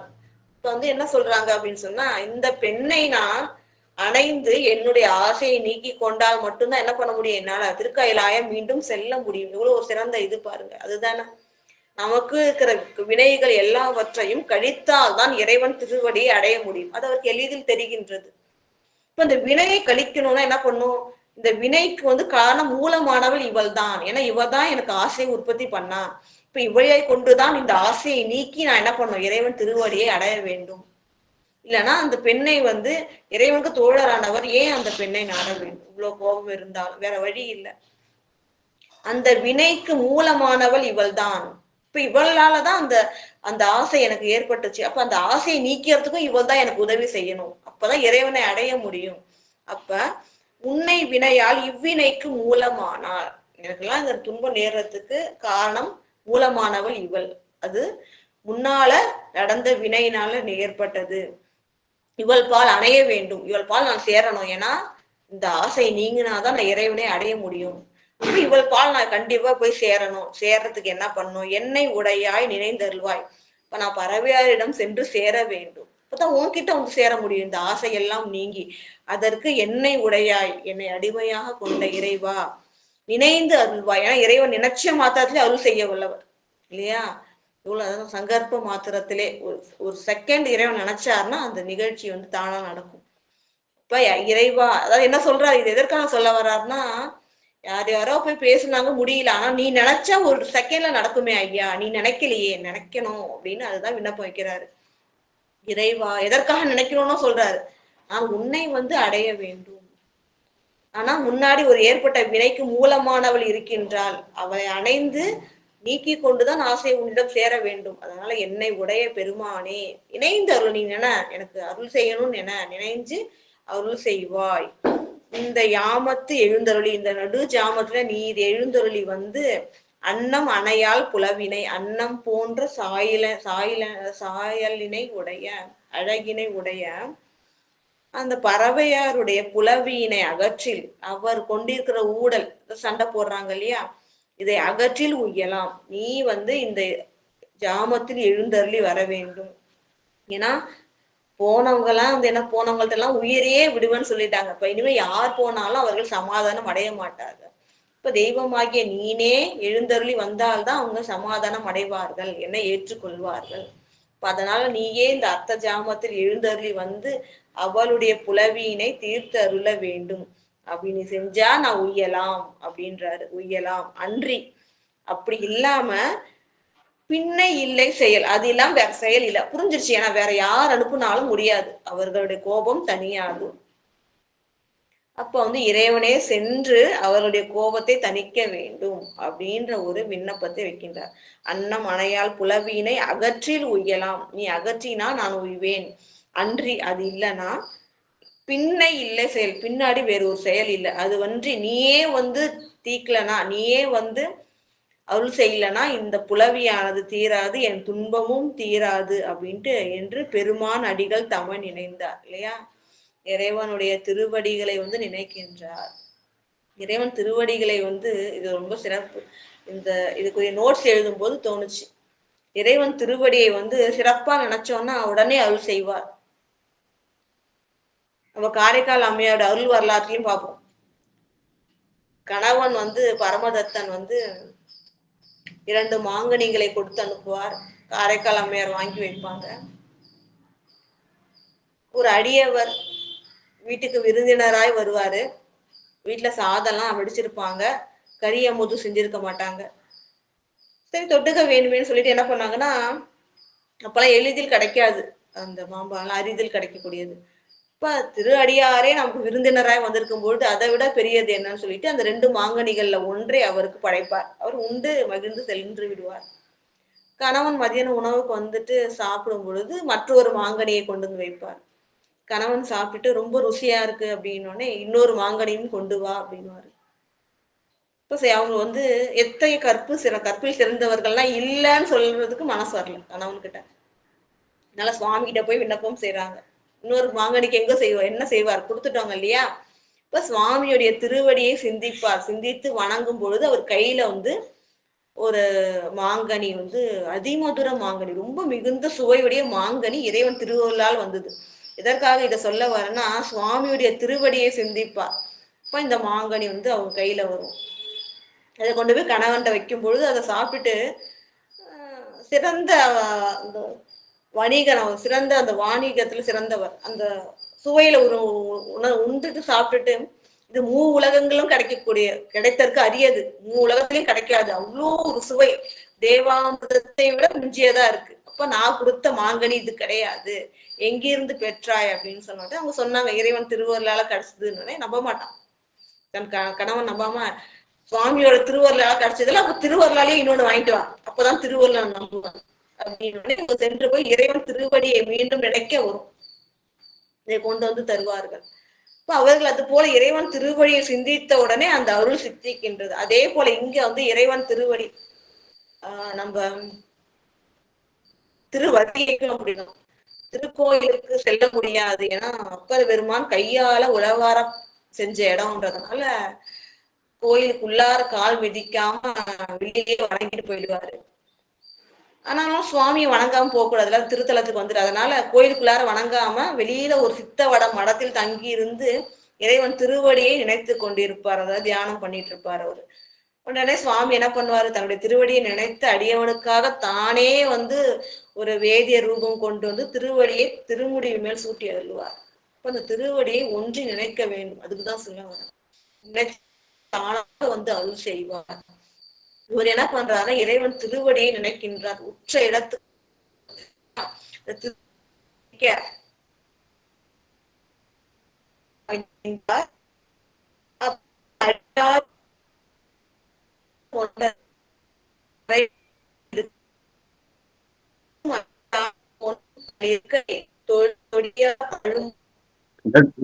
கட் ஆகுதுமா, நெட்டு கட் ஆகுது பாரு. சரி இல்லையா, இப்ப திருப்பி கட் ஆச்சுன்னா சொல்லுங்க, ஏன்னா வேற இடத்துக்கு வேணா மாத்திடுறேன். அடியார் இடுக்கண் தரியாதார் ஆண்டு கொண்ட தோழர் குறை முடியாது இருக்க வல்லரே. கட் ஆகுதுங்களா ஐயா? நல்லா இப்ப சரியா வருது. கேக்குதுங்கம்மா, நல்லா கேக்குது. அடியார் இடுக்கண் தரியாதார், அதாவது சுவாமியால ஒன்னே ஒண்ணு மட்டும் பொறுத்துக்க முடியாதாம், அடியார்களுடைய துன்பத்தை கண்டு பொறுத்து கொள்ள மாட்டார் சொல்லுவாங்க. அப்ப வந்து அடியார் இடுக்கண் தரியாதார், இடுக்கன்னா துன்பம், அடியார் பெருமக்கள் படுகின்ற துன்பத்தை இறைவனால் பொறுத்து கொள்ள முடியாது, தரித்தல்னா தாங்கிக் கொள்ள முடியாது. உடனே அதை வந்து நீக்கி அருள் செய்வார் சிவபரம்பொருள். அப்படி அடியார்களுடைய துன்பத்தை தாங்கிக் கொள்ள மாட்டார். இவர் அடியார் மட்டும் இல்ல, தோழரும் கூட இல்லையா, அததான் சொல்றாங்க. ஆண்டு கொண்ட தோழர், அது எப்படிப்பட்டவர், நீ எனக்கு தோழன்னு சொல்லிட்டு வலிந்து வந்து சுவாமியே வழக்குரைத்து ஆண்டு கொண்டார். இந்த பெருமை சுந்தரமூர்த்தி நாயனாருக்கெல்லாம் வேற யாருக்கு கிடைக்கும் இல்லையா? குபேரனும் இறைவனுக்கு தோழர்னு சொல்லுவோம். ஆனா சுந்தரமூர்த்தி நாயனார் பெருமானை எப்படி கொண்டார், நீ எனக்கு அடிமைன்னு சொல்லி அத அவர் கிழிச்சு போட்டதுக்கு அப்புறமா என்ன பண்ணாரு, வழக்குரைத்து நடையா நடந்து என்ன பண்ணாரு, திருவெண்ணைநல்லூருக்கு வந்து அந்த சபையில ஊழ ஓலையை காட்டி அடியேன்னு சொல்லி ஆண்டு கொண்டார் இல்லையா? அப்ப அந்த அடியனுக்கு இப்படி துன்பம் விடுவாரா சாமி, என்ன அருள் செய்தார் அப்படின்னு பாருங்க.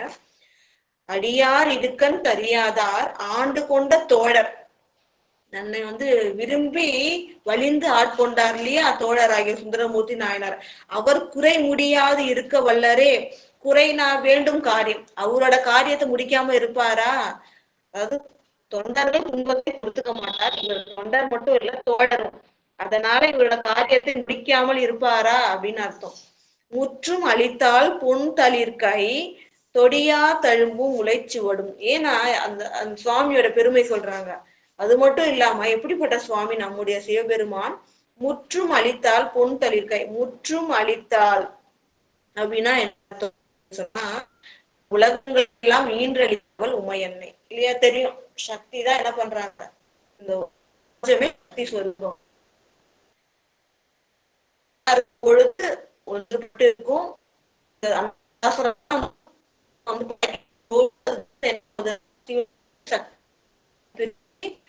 பிரபஞ்சமாக விரிவடைகின்றது. உலகத்தை சொல்றாங்க. அப்ப முற்றும் அளித்தால், முற்றும்னா யாவற்றையும், அப்போ உலகங்கள் எல்லாத்தையும் படைத்து காத்து காமாட்சி அண்ணா என்ன பண்றாங்க, 32 அறங்கள் வளர்க்கின்றார்கள். 2 நாழி நெல் இறைவனிடம் இருந்து பெற்று 32 அறங்கள் வளர்க்கின்றார்கள் இல்லையா? அப்படிப்பட்ட அன்னை முற்றும் அளித்தால், உலகங்களை எல்லாம் ஈன்ற அன்னை காமாட்சி அன்னை, அவங்க என்ன பண்ணாங்க, காஞ்சியில கம்பை நதி தன்னுடைய பூஜையை கெடுக்க கூடாது, சிவலிங்க பெருமானுக்கு எந்த துன்பமும் அந்த அந்த பூஜைக்கு ஊர் வரக்கூடாது, சுவாமிய திருமேனி அடிச்சுட்டு போயிடக்கூடாது வெள்ளம்னு இருக தழுவி கொள்கின்றார். அப்பா உமையன்னையுடைய வளைச்சுவடும் முளைச்சுவடும் இறைவன் ஏற்று அருளுகின்றார். அதுதான் சொல்றாங்க. உலகத்தை எல்லாம் தந்தருளியவளாகிய உமையன்னையின் பொன் தளிர்கை, அழகிய தளிர் போன்ற கைகளுடைய தொடியார், அந்த வளையல கையில வளையல் அணிஞ்சிருக்காங்க. இப்படி தழுவி கொண்ட உடனே அந்த லிங்கத்துல வளையல் சுவடு அப்படியே வந்து என்ன இருக்கு, பதிஞ்சிடுது. அதே போல மேல வந்து முளை தழும்பு சூடிக்கொள்கின்றார் இறைவன். அப்படி தழும்பும் முளைச்சுவடும் உமையன்னையுடைய அழகிய கைகளில் அணிந்திருக்கின்ற வளையல்களுடைய சுவடும், ஏன்னா மண்ணு தானே, புற்று மண்ணு காஞ்சிபுரத்துல, அந்த மண்ணுல அவங்க அது மாதிரி கட்டி அணைத்த உடனே மண்ணுல பதிஞ்சிடுது வளையலுடைய சுவடும் அவர்களுடைய முளை சுவடும். அப்படி முளைச்சுவடும் உடையார், உமையன்னையுடைய வளைச்சுவடையும் முளைச்சுவடையும் கொண்டிருக்கின்ற உடையார் ஆகிய சிவபெருமான் எதுக்காக இங்க சொல்றாங்க அப்படின்னா, இப்ப சுவாமிக்கு தெரியும் இல்லையா, அப்ப உமையன்னையுடைய அன்பினை ஏற்ற இறைவன் சுந்தரமூர்த்தி நாயனார் பறவையார்பால் கொண்ட அன்பினை உணர்ந்தவர் இல்லையா, அவர்களுடைய அந்த காதல் நிலையினை உணர்ந்தவர். இப்ப அதை நீக்கி அவர்களுக்கு இன்பம் பயக்க வைத்து அந்த அந்த ஆசையை நீக்கி தன் திருவடிக்கு சேர்க்கணும் இல்லையா. அதனால என்ன பண்றாருன்னா, தொண்டர் தாம் காணும்படியால் நேரா காணும்படி அணைந்தார், திருவுரு எடுத்து கொண்டு வருகின்றார். எவ்வளவு கருணை பாருங்க, என்ன சிறப்பு. நிறைய அடியா இதுல வந்து இந்த பகுதி அவ்வளவு சிறப்புக்குரிய அருள் பகுதி. எப்படி சொல்லலாம் அப்படின்னா, சுந்தரமூர்த்தி இது வந்து அடுத்த பகுதியில அடுத்த வாரம் வரும்போது நான் சொல்லுவேன். சுந்தரமூர்த்தி நாயனார் பெருமானுக்காக இறைவன் தூது சென்றது இதெல்லாம் வந்து புண்ணிய சரித்திரம். அதாவது அவருக்கு தொண்டு செய்கின்ற அந்த கூடனா ஒருத்தவனுக்கு கண் பெற்றது, ஒரு ஒரு கூணனா இருக்கிறவனுடைய கூன் நிமிர்ந்தது அப்படின்னு சொல்லுவாங்க. சுந்தரமூர்த்தி நாயனாருக்காக இறைவன் தூது சென்றார் இல்லையா, அதற்கப்புறம் சுந்தரமூர்த்தி நாயனாருக்கு தொண்டு செய்த பரிசனங்களுடைய குற்றங்கள்லாம் நீங்குச்சு. ஏன்னா இறைவனே வந்து இவருக்காக இப்படி நடந்து அருள் செய்தார் அப்படின்னா அத்தகைய பெருமைக்குரியவர் சுந்தரமூர்த்தி நாயனார் பெருமான். அதனால இது ரொம்ப மிக சிறந்த ஒரு புண்ணிய சரித்திரம், இது புண்ணிய வரலாறு இது. அப்புறம் சுவாமி என்ன பண்றாருன்னா, திருவுரு கொண்டு நேராக வருகின்றார்.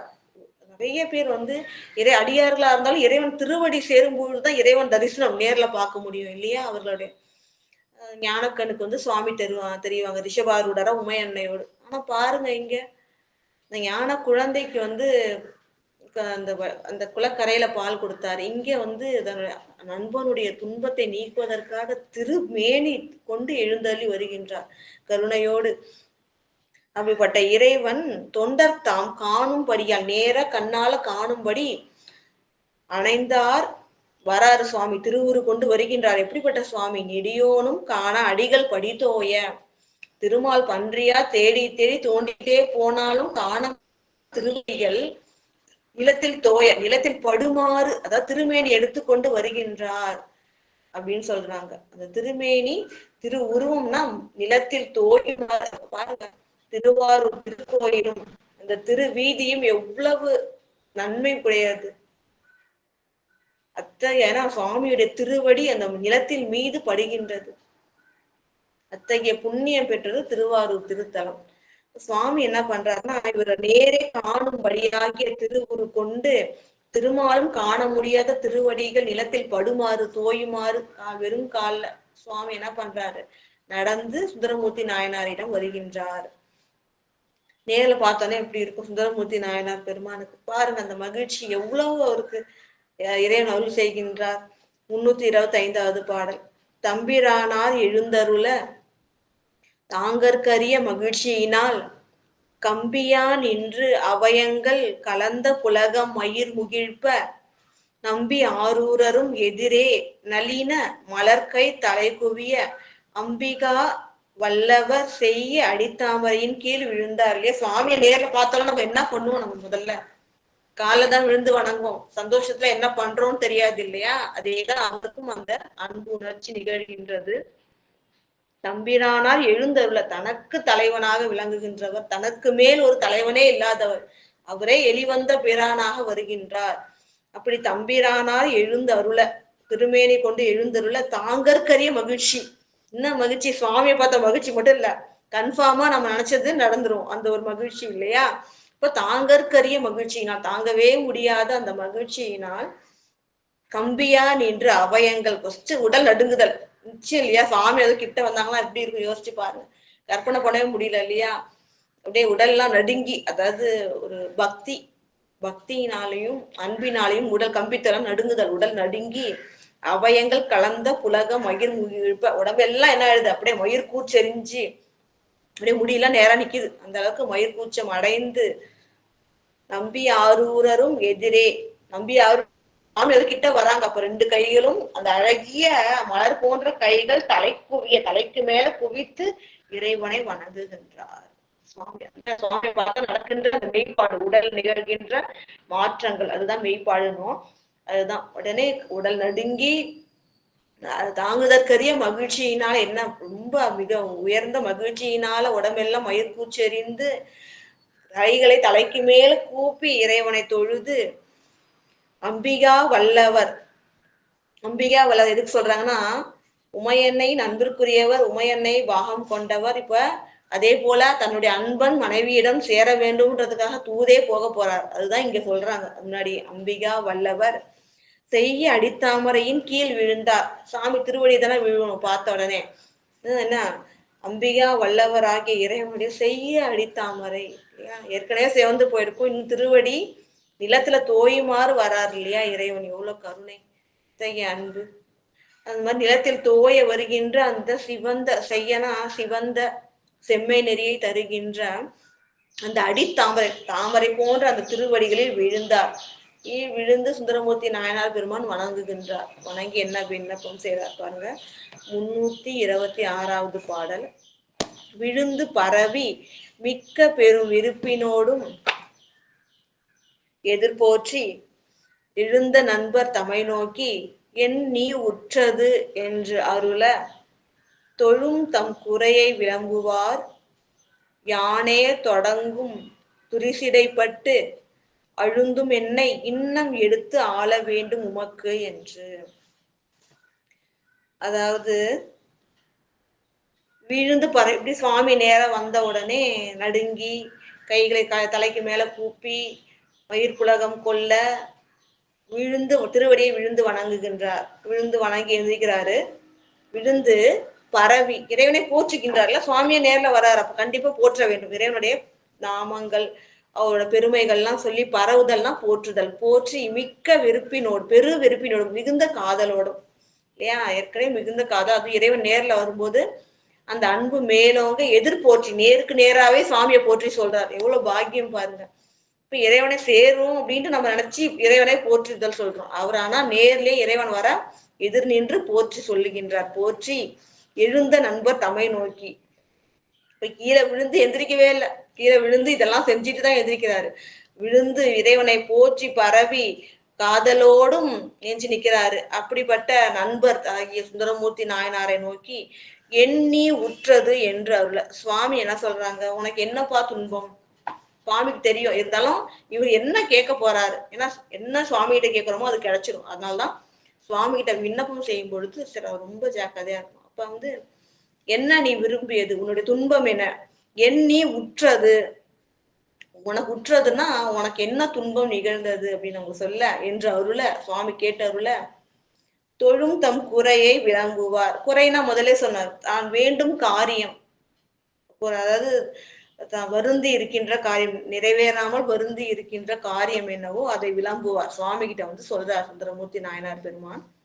யானே தொடங்கும் துரிசிடைப்பட்டு அழுந்தும் என்னை இன்னம் எடுத்து ஆள வேண்டும் உமக்கு அப்படின்றாங்க. அதாவது துரிசுனா குற்றம்.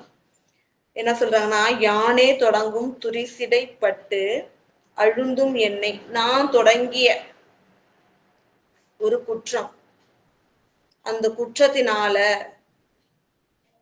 அதாவது அடுத்த பாடல் இது தெளிவா சொல்றாங்க. யானே தொடங்கும் துரிசிடைப்பட்டு அப்படின்னு சொல்லும் பொழுது சங்கிலியாரை திருமணம் செய்து கொண்டார் இல்லையா, அந்த நிகழ்வை எல்லாம் சொல்றாங்க.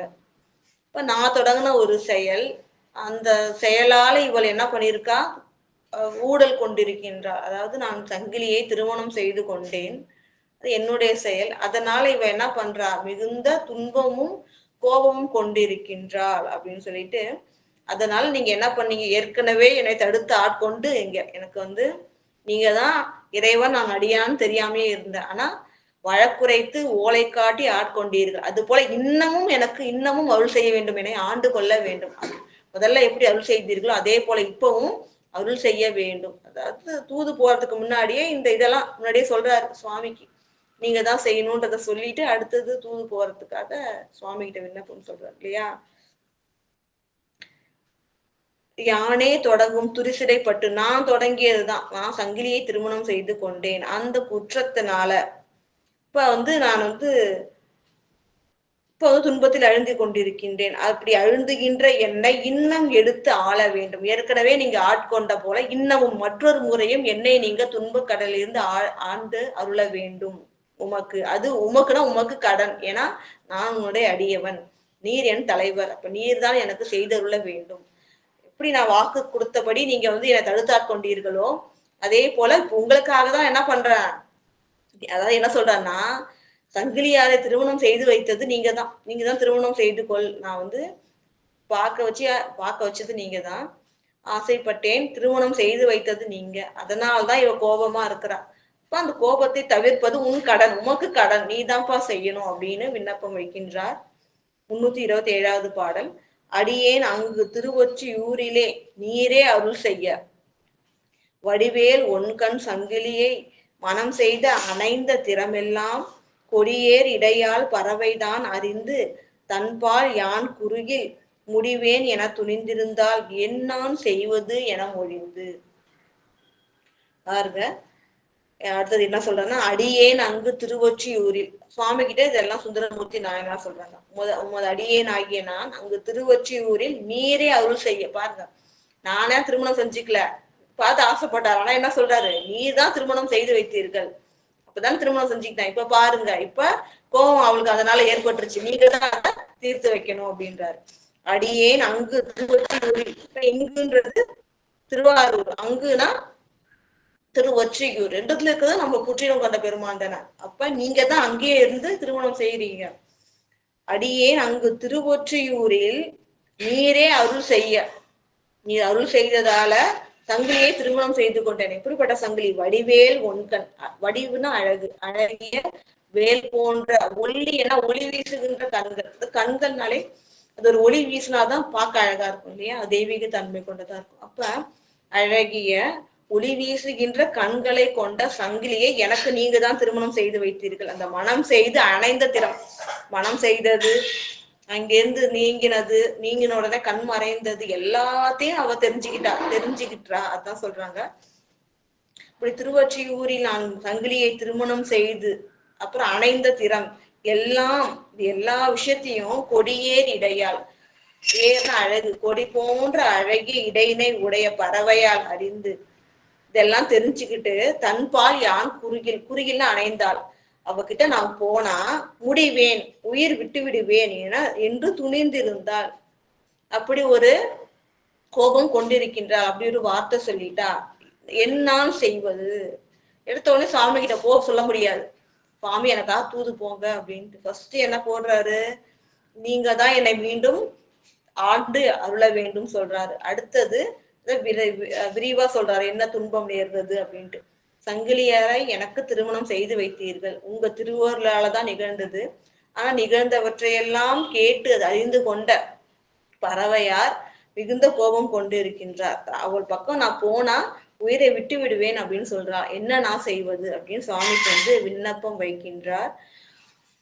அடுத்தது மூணாவது என்ன சொல்றாங்க அப்படின்னு சொன்னா, தூது போகணும்னு சொல்றாரு. எடுத்த உடனே சொல்லல, படிப்படியா சொல்லிட்டு இப்ப மூணாவதாதான் என்ன சொல்றாருன்னா, தூது இறைவன் செல்ல வேண்டும் அப்படின்ற ஒரு விண்ணப்பத்தை வைக்கின்றார்.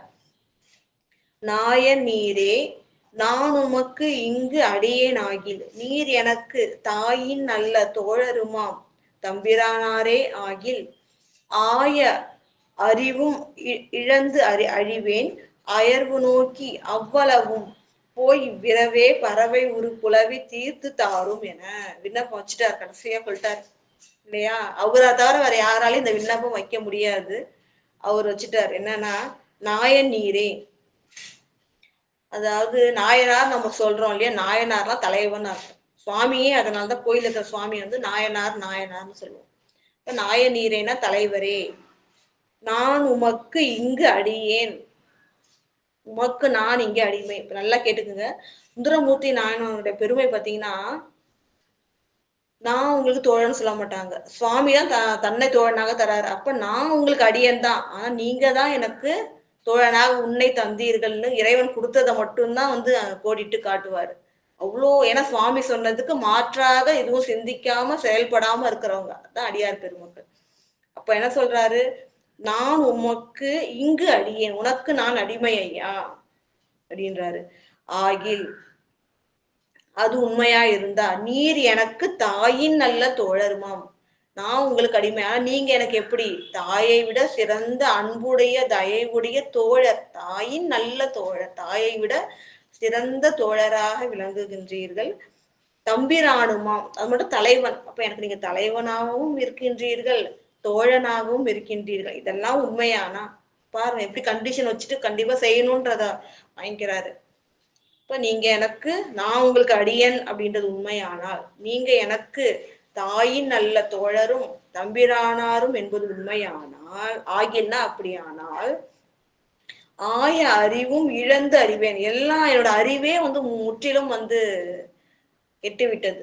அதாவது இயற்கை அறிவு செயற்கை அறிவுன்னு இருக்கும். இயற்கையாக இருக்கிற அறிவு இல்லாம செயற்கைனா அந்த சூழ்நிலைக்கேற்ப என்ன செய்யணும் அப்படின்ட்டு. ஆனா இந்த இரண்டு அறிவும் அழிந்து இழந்து அழிவேன். இந்த துன்பத்தினால வந்தா உயிரை விட்டு விடுவேன்னு சொன்னாலே அந்த துன்பத்தினால அந்த இரண்டு அறிவுமே இழந்து அழிவேன், மனமுடைந்து இருக்கின்றேன். அயர்வு நோக்கி, என்னுடைய துன்பத்தை நோக்கி, நான் எவ்வளவு துன்பப்படுறேன் பாக்குறீங்களா, இதை பார்த்து அவ்வளவு நம்ம சொல்லுவோம் இல்லையா, இப்ப நீங்க பக்கத்துலதான் இருக்கு, கொஞ்சம் போயிட்டு வந்துருங்களேன்னு. இது போல பறவையார் மாளிகை பக்கம்தான் இருக்கு. கிட்டத்தட்ட பாத்தீங்கன்னா ஒரு கோயிலை விட்டு ஒரு 100 அடி 50 அடி தான் இருக்கும். இப்ப அவ்வளவும்னா அவ வீடு வரையும் போயிட்டு வந்துருங்களேன். சுந்தரமூர்த்தி நாயனார் எப்படி சுவாமி கிட்ட விண்ணப்பம் வைக்கிறாரு பாருங்க. இங்க எனக்கு தோழரும் தம்பிரானும்ன்றது உண்மைனா என்ன பண்றாங்க, என்னுடைய துன்பத்தெல்லாம் பார்த்து இதை களைவதற்காக அவ்வளவும் இவ்வளவு தூரம் தான், அது போயிட்டு வந்துருங்க அப்படின்றாரு. அவ்வளவும் போய் இவ்விரவே பறவை உரு புலவி தீர்த்து தாரும். என்னுடைய துன்பத்தை நோக்கி, என்னுடைய செயற்கை அறிவு இயற்கை அறிவு எல்லாமே அழிஞ்சிருச்சு, இப்படி நான் துன்பப்படுறேன், என்னோட துன்பத்தை பார்த்து இவ்வளவு தூரம் தான் இருக்கு, தயவு செஞ்சு அவ வீட்டுக்கு போயிட்டு வந்துருங்க. அதுவும் எவ்வளவு இவ்விரவே, இந்த ராத்திரியே நீங்க அவ வீட்டுக்கு போய் பறவையுடைய புலவி, அந்த ஊடல்னா அந்த சண்டை, சின்ன சண்டைன்னு சொல்லுவோம் இல்லையா, கோபத்தினால் ஏற்படுகின்ற அந்த ஊடல், அந்த புலவியை தீர்த்து தாரும், தீர்த்து அருள் செய்யுங்கள்னு அர்த்தம். சுவாமி கிட்ட விண்ணப்பம் வைக்கின்றார். அங்க வீடு இப்ப வரையும் போயிட்டு நீங்க என்ன பண்ணுங்க, பறவையாருடைய அந்த புலவியை தீர்த்து எனக்கு அருள் செய்யுங்கள் அப்படின்னு சொல்லிட்டு விண்ணப்பம் வைக்கின்றார். இந்த 329வது பாடலோட நிறைவு செய்வோம். அன்பு வேண்டும் தம்பெருமான் அடியார் வேண்டிற்றே வேண்டி, முன்பு நின்று விண்ணப்பம் செய்த நம்பி முகம் நோக்கி, துன்பம் ஒழினி யாம் உனக்கு ஓர் தூதனாகி இப்பொழுதே பொன்செய் மணிப்பூன் பறவைபால் போகின்றோம் என்று அருள் செய்தார். இவ்வாறு சுந்தரமூர்த்தி நாயனார் சொன்ன உடனே இறைவன் என்ன சொல்றார் அப்படின்னு பாத்தீங்கன்னா, அன்பு வேண்டும் தம்பெருமான். அதாவது என்னன்னா, இறைவனுக்கு என்ன வேண்டும், அடியார்கள் கிட்ட அன்புதான் வேண்டும். அததான் இறைவன் வேண்டுகின்றார் இல்லையா. அப்படிப்பட்ட அன்பு வேண்டும் தம்பெருமான் அடியார் வேண்டிற்றே வேண்டி. அதாவது இதுல இன்னும் சிறப்பு என்ன சொல்றாங்கன்னா, எதற்காக சுவாமி அடியார்கிட்ட அன்பு வேண்டுறாங்கன்னா, அடியார்கள் அன்பு வச்சாதான் சுவாமி அருள் செய்ய முடியுமா. எவ்வளவு கருணை பாருங்க. அப்ப அடியார்களுக்கு அருள் செய்யணும்னு சுவாமி நினைக்கிறாரு. அப்ப அவர்களுக்கு அருள் செய்யணும்னா அவர்கள் அன்பு வச்சாதான் செய்ய முடியும். அப்ப அவர்களை மேலும் அன்பு கொள்ள செய்து அருளை வாரி வழங்குகின்றார். எவ்வளவு கருணாமூர்த்தி பாருங்க. அப்ப அன்பை மட்டுமே வேண்டுகின்ற சிவபெருமான் அடியார் வேண்டிற்றே வேண்டி, அடியார்கள் என்னென்னலாம் விரும்புறாங்களோ அதை வேண்டியதெல்லாம் அவங்களுக்கு கொடுப்பாராம். அதுதான் சிறப்பு. இந்த சிறப்பா திருவாசகத்துல என்ன சொல்றாங்க அப்படின்னு பாத்தீங்கன்னா, அதாவது இறைவனுடைய திருவுளம் என்னவோ அடியார்களுக்கு தெரியும். அதையே இவர்களும் வேண்டி இறைவன்கிட்ட இப்ப என்ன விண்ணப்பம் செய்வார்கள்னா, வழிபாட்டுக்கு பயனாக வேற எதுவும் வேண்ட மாட்டாங்க. இறைவனுக்கு தொண்டு செய்யணும்னு ஒரு அவங்க உள்ளத்துல ஒரு எண்ணம் இறைவன் திருவருளால வரும். என்ன நடக்கணும் அவங்க வாழ்க்கையிலன்னு இறைவன் திருவருளால உணர்வாங்க. அதுதான் எனக்கு எப்பொழுதும் வேண்டும்னு சொல்லிட்டு இறைவன் கிட்ட விண்ணப்பம் செய்வார்கள், அதையே பெறுவார்கள். சுருக்கமா சொல்லணும்னா, இறைவனோட திருவுள்ளத்தை அறிந்து அதற்கேற்றவாறு அடியார் பெருமக்கள் வாழ்வார்கள், அதையே விருப்பமாக கொள்வார்கள். இப்ப இறைவன் வேண்டுவதே அவர்கள் வேண்டுவார்கள், அவர்கள் வேண்டுவதை இறைவனும் வேண்டியவாறு அருள் செய்வார் அப்படின்றாங்க. இப்ப இப்ப அடியார் வேண்டிற்றே வேண்டி அடியார்களை என்னெல்லாம் விரும்புறாங்களோ அதையே விரும்பி அவர்களுக்கு அருள் செய்கின்ற சிவபெருமான் முன்னின்று விண்ணப்பம் செய்த அவர் திருமுன்பு நேரா சுவாமி வந்துட்டார் இல்லையா, முன்னாடி விண்ணப்பம் செய்யறாரு. என்ன சொல்றாரு, இந்த இவ்வளவு தூரம் தான் இருக்க வீடு, நேரா இந்த ராத்திரியே அதுவும் போய் சுவாமி சொன்னார் இல்லையா, சங்கிலியாருக்கு சத்தியம் பண்ணி கொடுக்கும் போது இன்று இரவே சென்று சத்தியம் செய்யணும், உன பிரிய மாட்டேன்னு சொல்லிட்டு நீயா சென்று சத்தியம் பண்ணும். அவர் போட்ட மாதிரி இவரு ஒரு கண்டிஷன் போடுறாரு, இவ்விரவே வீட்டுக்கே போயிட்டு பாருங்க எப்படின்ட்டு. ஏன்னா அவங்க வரமாட்டாங்க கூப்பிட்டா, அவ்வளவு கோவத்துல இருக்காங்க. இவ்விரவே நீயே பறவையார் மாளிகைக்கு சென்று அவருடைய புலவியை தீர்த்து அருள் செய்யணும்னு சொல்றாரு இல்லையா. இப்படி விண்ணப்பம் செய்த நம்பியுடைய முகம் நோக்கி முகத்தை பார்த்து சுவாமி என்ன மாற்றம், என்ன மறுமொழி சொல்றாரு பாத்தீங்கன்னா, துன்பம் ஒழி நீ, உன்னுடைய துன்பத்தை ஒழித்து விடு, துன்பம் கொள்ளாதே, நீக்கிவிடு. யாம் உனக்கு ஓர் தூதனாகி, உனக்கு ஒரு தூதனாகி உனக்காக பரிந்து பேசி உன்னுடைய ஊடலை தீர்ப்பதற்காக இப்பொழுதே, அவராது பரவாயில்ல ராத்திரி போங்க, இந்த ராத்திரினார், அவர் இப்பொழுதே போறான்றார் சுவாமி. அடியார்களிடர் தரியார், அதனால இப்பொழுதே போறான்றாரு சுவாமி. உனக்கு ஒரு தூதனாகி இப்பொழுதே பொன்சை மணிப்பூன் பறவைப்பால் போகின்றோம். அதாவது பறவையார் பால் வந்து போய் துன்பத்தை இந்த ஊடலை தவிர்க்கின்றேன். அது எப்படிப்பட்ட பறவையார், பொன்சை மணிப்பூன், அழகிய பொன்னால் ஆன அணிகலன்களும், அழகிய மணிகள், மணிகள்னா பல வகையான நவரத்தனங்கள், இதெல்லாம் சேர்ந்திருக்கிற ஆபரணங்கள், அதுதானே அழகு இல்லையா. வெறும் பொன்னால் மட்டும் இல்ல, பல வகையான நவரத்தனங்களால் ஆன அணிகலன்கள், அதனால வந்து அணிஞ்சிருக்கின்ற பறவையார் பால் போகின்றோம். நீ கவலைப்படாத, உன் துன்பத்தை ஒழி, நான் இப்பொழுதே என்ன பண்றேன், பறவையார் பால் செல்கின்றேன். நல்லா தெரிஞ்சுக்குங்க, பறவையார் பால் சென்று ஊடலை இப்பொழுதே தீர்க்கின்றேன்னு சுவாமி சொல்லல. ஏன்னா 1க்கு 2 முறை போகணும்னு சுவாமிக்கு தெரியும், அதனால இந்த வார்த்தை சொல்லல. ஆனா சுந்தரமூர்த்தி நாயனாருக்கு சுவாமி போனா வேலை முடிஞ்சிடும் அப்படின்ட்டு அவர் மகிழ்கின்றார். சுவாமி சொன்னது, உன்னுடைய துன்பத்தை ஒழி நீ, உனக்கு ஒரு தூதனாகி இப்பொழுதே போறேன் நானு. இந்த மாதிரி பொன்னால் ஆன மணிகளால் ஆன அழகிய ஆபரணங்களை அணிந்திருக்கின்ற பறவையார்பால் இப்பொழுதே போறேன் அப்படின்னு சொல்லிட்டு பறவையார்பால் போகின்றோம் என்று அருள் செய்கின்றார். இறைவன் போய் வந்து எவ்வாறு என்ன திருக்கோலம் கொண்டு சென்றார், பறவையாருடைய தவத்தினால அந்த என்னென்ன கோலங்கள் எடுத்து சென்றார், பறவையாருடைய ஊடல் எவ்வாறு தீர்ந்தது, சுந்தரமூர்த்தி நாயனார் பெருமானுக்கு எவ்வாறு இறைவன் அருள் செய்தார் அப்படின்றதெல்லாம் வரும் வாரங்களில் இறைவன் திருவருளால் சிந்திப்போம் என்று கூறி, கேட்டுக்கொண்டிருக்கின்ற புனிதர் பேரவை விதிமுறை உலகினில் விளங்கி வெல்கவே என வாழ்த்தி வணங்கி நிறைவு செய்கின்றேன். நன்றி, வணக்கம். ஓம் நம சிவாய. திருச்சிற்றம்பலம். அம்மா ஒரே ஒரு சின்ன ஒரு விளக்கம் கொடுங்கம்மா. இந்த 324வது பாடல்ல 4வது வரியில இருக்க பொற்றலிற்கை தொடியார் தழுமும் முளைச்சுவனும் உடையார் தொண்டர் தாம் காணும், அந்த வரிக்கு இன்னும் ஒரு முறை எனக்கு ஒரு விளக்கம் கொடுங்கம்மா. கண்டிப்பாமா, கண்டிப்பா. அதாவது 24வது பாடலுமா, அதெல்லாம் சொல்லிட்டாரு, அடியார் துன்பத்தெல்லாம் பொறுக்க மாட்டேது, அவர் ஆவலுடன் வராரு, அந்த நம்பியார் குறைய முடிக்காம இருக்கணுமோ அப்படின்னு நினைக்கிறாரு. அதுக்கப்புறம் அந்த காமாட்சி அம்மியை பத்தி ஒரு விளக்கம் கொடுத்தீங்கல்ல, அது சரியா முறையில எனக்கு புரியல, அது ஒரு முறை சொல்லுங்கம்மா. இந்த முற்றும் அளித்தாள்னா உலகங்களை எல்லாம் ஈன்று அளித்தவள், முற்றும்னா எல்லாம்னு அர்த்தம். இப்ப உலகங்களை எல்லாம் ஈன்று அளித்தவள் ஆகிய உமையன்னை, அவங்களோட கை பொன் போன்றதுன்னா அழகிய தளிர் போன்றது, பொண்ணு அழகு. இப்ப அழகிய தளிர்னா அவங்களோட கை இவ்வளவு மென்மையா இருக்குன்னா, தளிர் அந்த ஒரு செடினா அதோட தளிர் ரொம்ப சாஃப்டா இருக்கும் இல்லையா, மென்மையா இருக்கும். அப்ப அழகிய தளிர் போன்ற கைகளை உடைய உமையன்னையார், அந்த கைகள்ல என்ன அணிஞ்சிருக்காங்கன்னா, தொடினா வளையல்கள், வளையல்களை அணிஞ்சிருக்கின்றார் அந்த உமையன்னையார். அந்த தழும்பும், அந்த வளையல்களுடைய தழும்பும் முளைச்சுவடும், அவருடைய 2 தனபாரங்கள் இருக்கு இல்லையா, பரஞானம் அபரஞானம், அந்த சுவடும். சுவாமி இப்படி லிங்கமா இருக்கிறாங்க, அவங்க அணைச்சிக்கிறாங்க. அப்போ சுவாமியோட லிங்கத்தோட அடிபாகத்துல அவங்க வளையல், ஏன்னா மண்ணால் ஆக்கப்பட்டிருக்க லிங்கம், அவங்க தழுவி கொள்ளும் பொழுது அந்த வளையலுடைய சுவடு அடிப்பாகத்திலையும் முளையோட சுவடு மேல் பாகத்திலையும் மண்ணில் வந்து அப்படியே அழுந்தி இருக்கு. இதுதான் வந்து விளக்கம் சொல்றாங்க. அப்படி முற்றும் அளித்தால் ஆகிய காமாட்சி அன்னையுடைய அந்த வளை சுவடும் அந்த முளை சுவடும் ஏற்றுக்கொண்ட உடையார்னா ஏற்றுக்கொண்டவர், அதனை உடையவராக விளங்குகின்ற ஏகாம்பரநாத சுவாமி.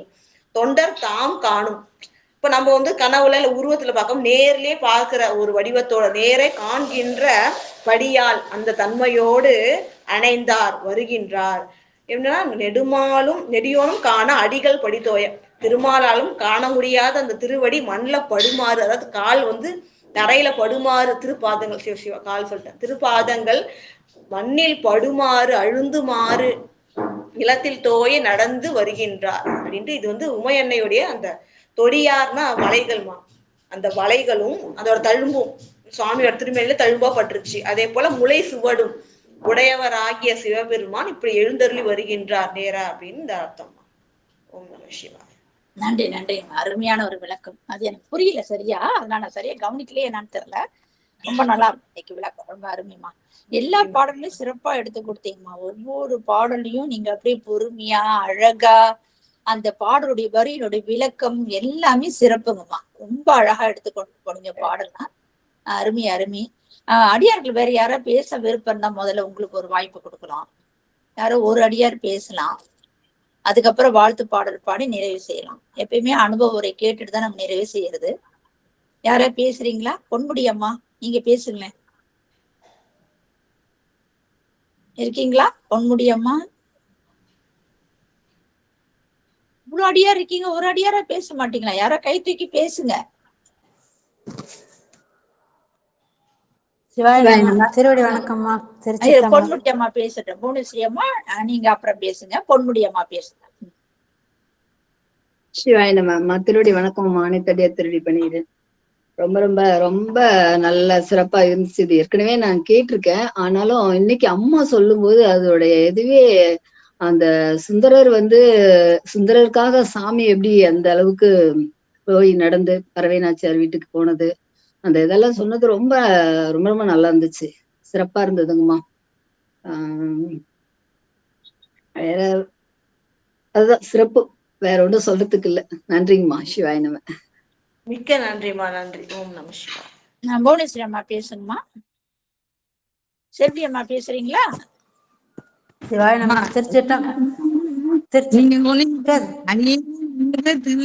ஒரே நீரே அது செய்ய எனக்கு நீங்களே திருமணம் செஞ்ச இந்த அந்த பாட்டுக்கு விளக்கம் கொடுத்தீங்க பாருங்கம்மா. நாங்களாம் எல்லாம் திருவொற்றியூருக்கே போயிட்ட மாதிரி ஆயிப்போச்சு. ரொம்ப திரும்ப திரும்ப அந்த அடியெல்லாம் நல்லா எங்களுக்கு மனசுல பதிகிற மாதிரி ரொம்ப நல்லா இருந்ததுமா இன்னைக்கு வகுப்பு. சிவாய நம்ம திருச்சிற்றம்பலம். ஒன்றும் குறைய சொல்றதுக்கு இல்லை, எங்களுக்கெல்லாம் இன்னமும் ஏறலன்னு நினைக்கிறேன். நாங்க இந்த நீங்க சொல்லி சொல்லி இப்ப எங்களுக்கு ரொம்ப இந்த பாட்டை படிச்சா ஓ அம்மா இன்னைக்கு சொன்னாங்கன்னு நாம வர்ற மாதிரி ரொம்ப அருமையா சொல்லுங்கம்மா. சிவாய நம்ம திருச்சிற்றம்பலம். அதான் எழுதிக்கணும், நம்மள்ட்ட விளக்கம் கிடையாது. இருந்தாலும் அந்த புக்குக்கு பக்கத்துல சாம உபாயம்னா என்ன நமக்கு தெரியாது இல்லையா? சாம உபாயம்னா என்னன்னு அழகா எடுத்து கொடுத்தாங்க. சமாதானத்துக்கு ஒரு வழியாக சொல்றாங்க இல்லையா? அதெல்லாம் நம்ம எழுதி, இந்த வார்த்தைக்கெல்லாம் நமக்கு அர்த்தமே தெரியாது. பேதை நிலைமை நீதியினார் அப்படின்னு அந்த இடத்துல நீங்க எழுதிக்கணும். புக்ல எழுதினாதான் நம்ம பாட்டு படிக்கக்குள்ள நம்ம 12 திருமுறை எல்லாம் வாங்கி வச்சிருக்கிறோம். ஆனா அது அர்த்தம்னா நம்மளால வாங்க முடியல. நெட்ல பார்த்தாதான் நம்ம எல்லாம் கண்டுபிடிக்க முடியும். ஆனாலும் இந்த பாடல் படிக்க நம்ம 2 சுற்று நம்ம நம்ம ஆன்லைன்லயே படிச்சிருக்கோம். அதாவது விளக்கம் தெரியாம தான் படிச்சிருக்கிறோம். ஆனா இப்ப மீண்டும் படிக்க நம்ம எதுக்கு இந்த பெரிய பிராணத்தை சிந்திக்கணும்? அடியாருடைய அந்த நிலைமையெல்லாம் நம்ம தெரிஞ்சு எப்படிலாம் உணர்ந்து வாழ்ந்தாங்க. திருத்தொண்டர் புராணம் பெரிய விஷயம். அது ஒவ்வொரு சேக்கிழா பெருமானோட அந்த அருமை அழகான வரிகளோட அவர் எழுதுறது, ஒவ்வொரு நாயன்மாருடைய வரலாறையும் எடுத்து எழுதுக்குள்ள இந்த சிறப்பையும் அழகா எடுத்து கொடுப்பார்.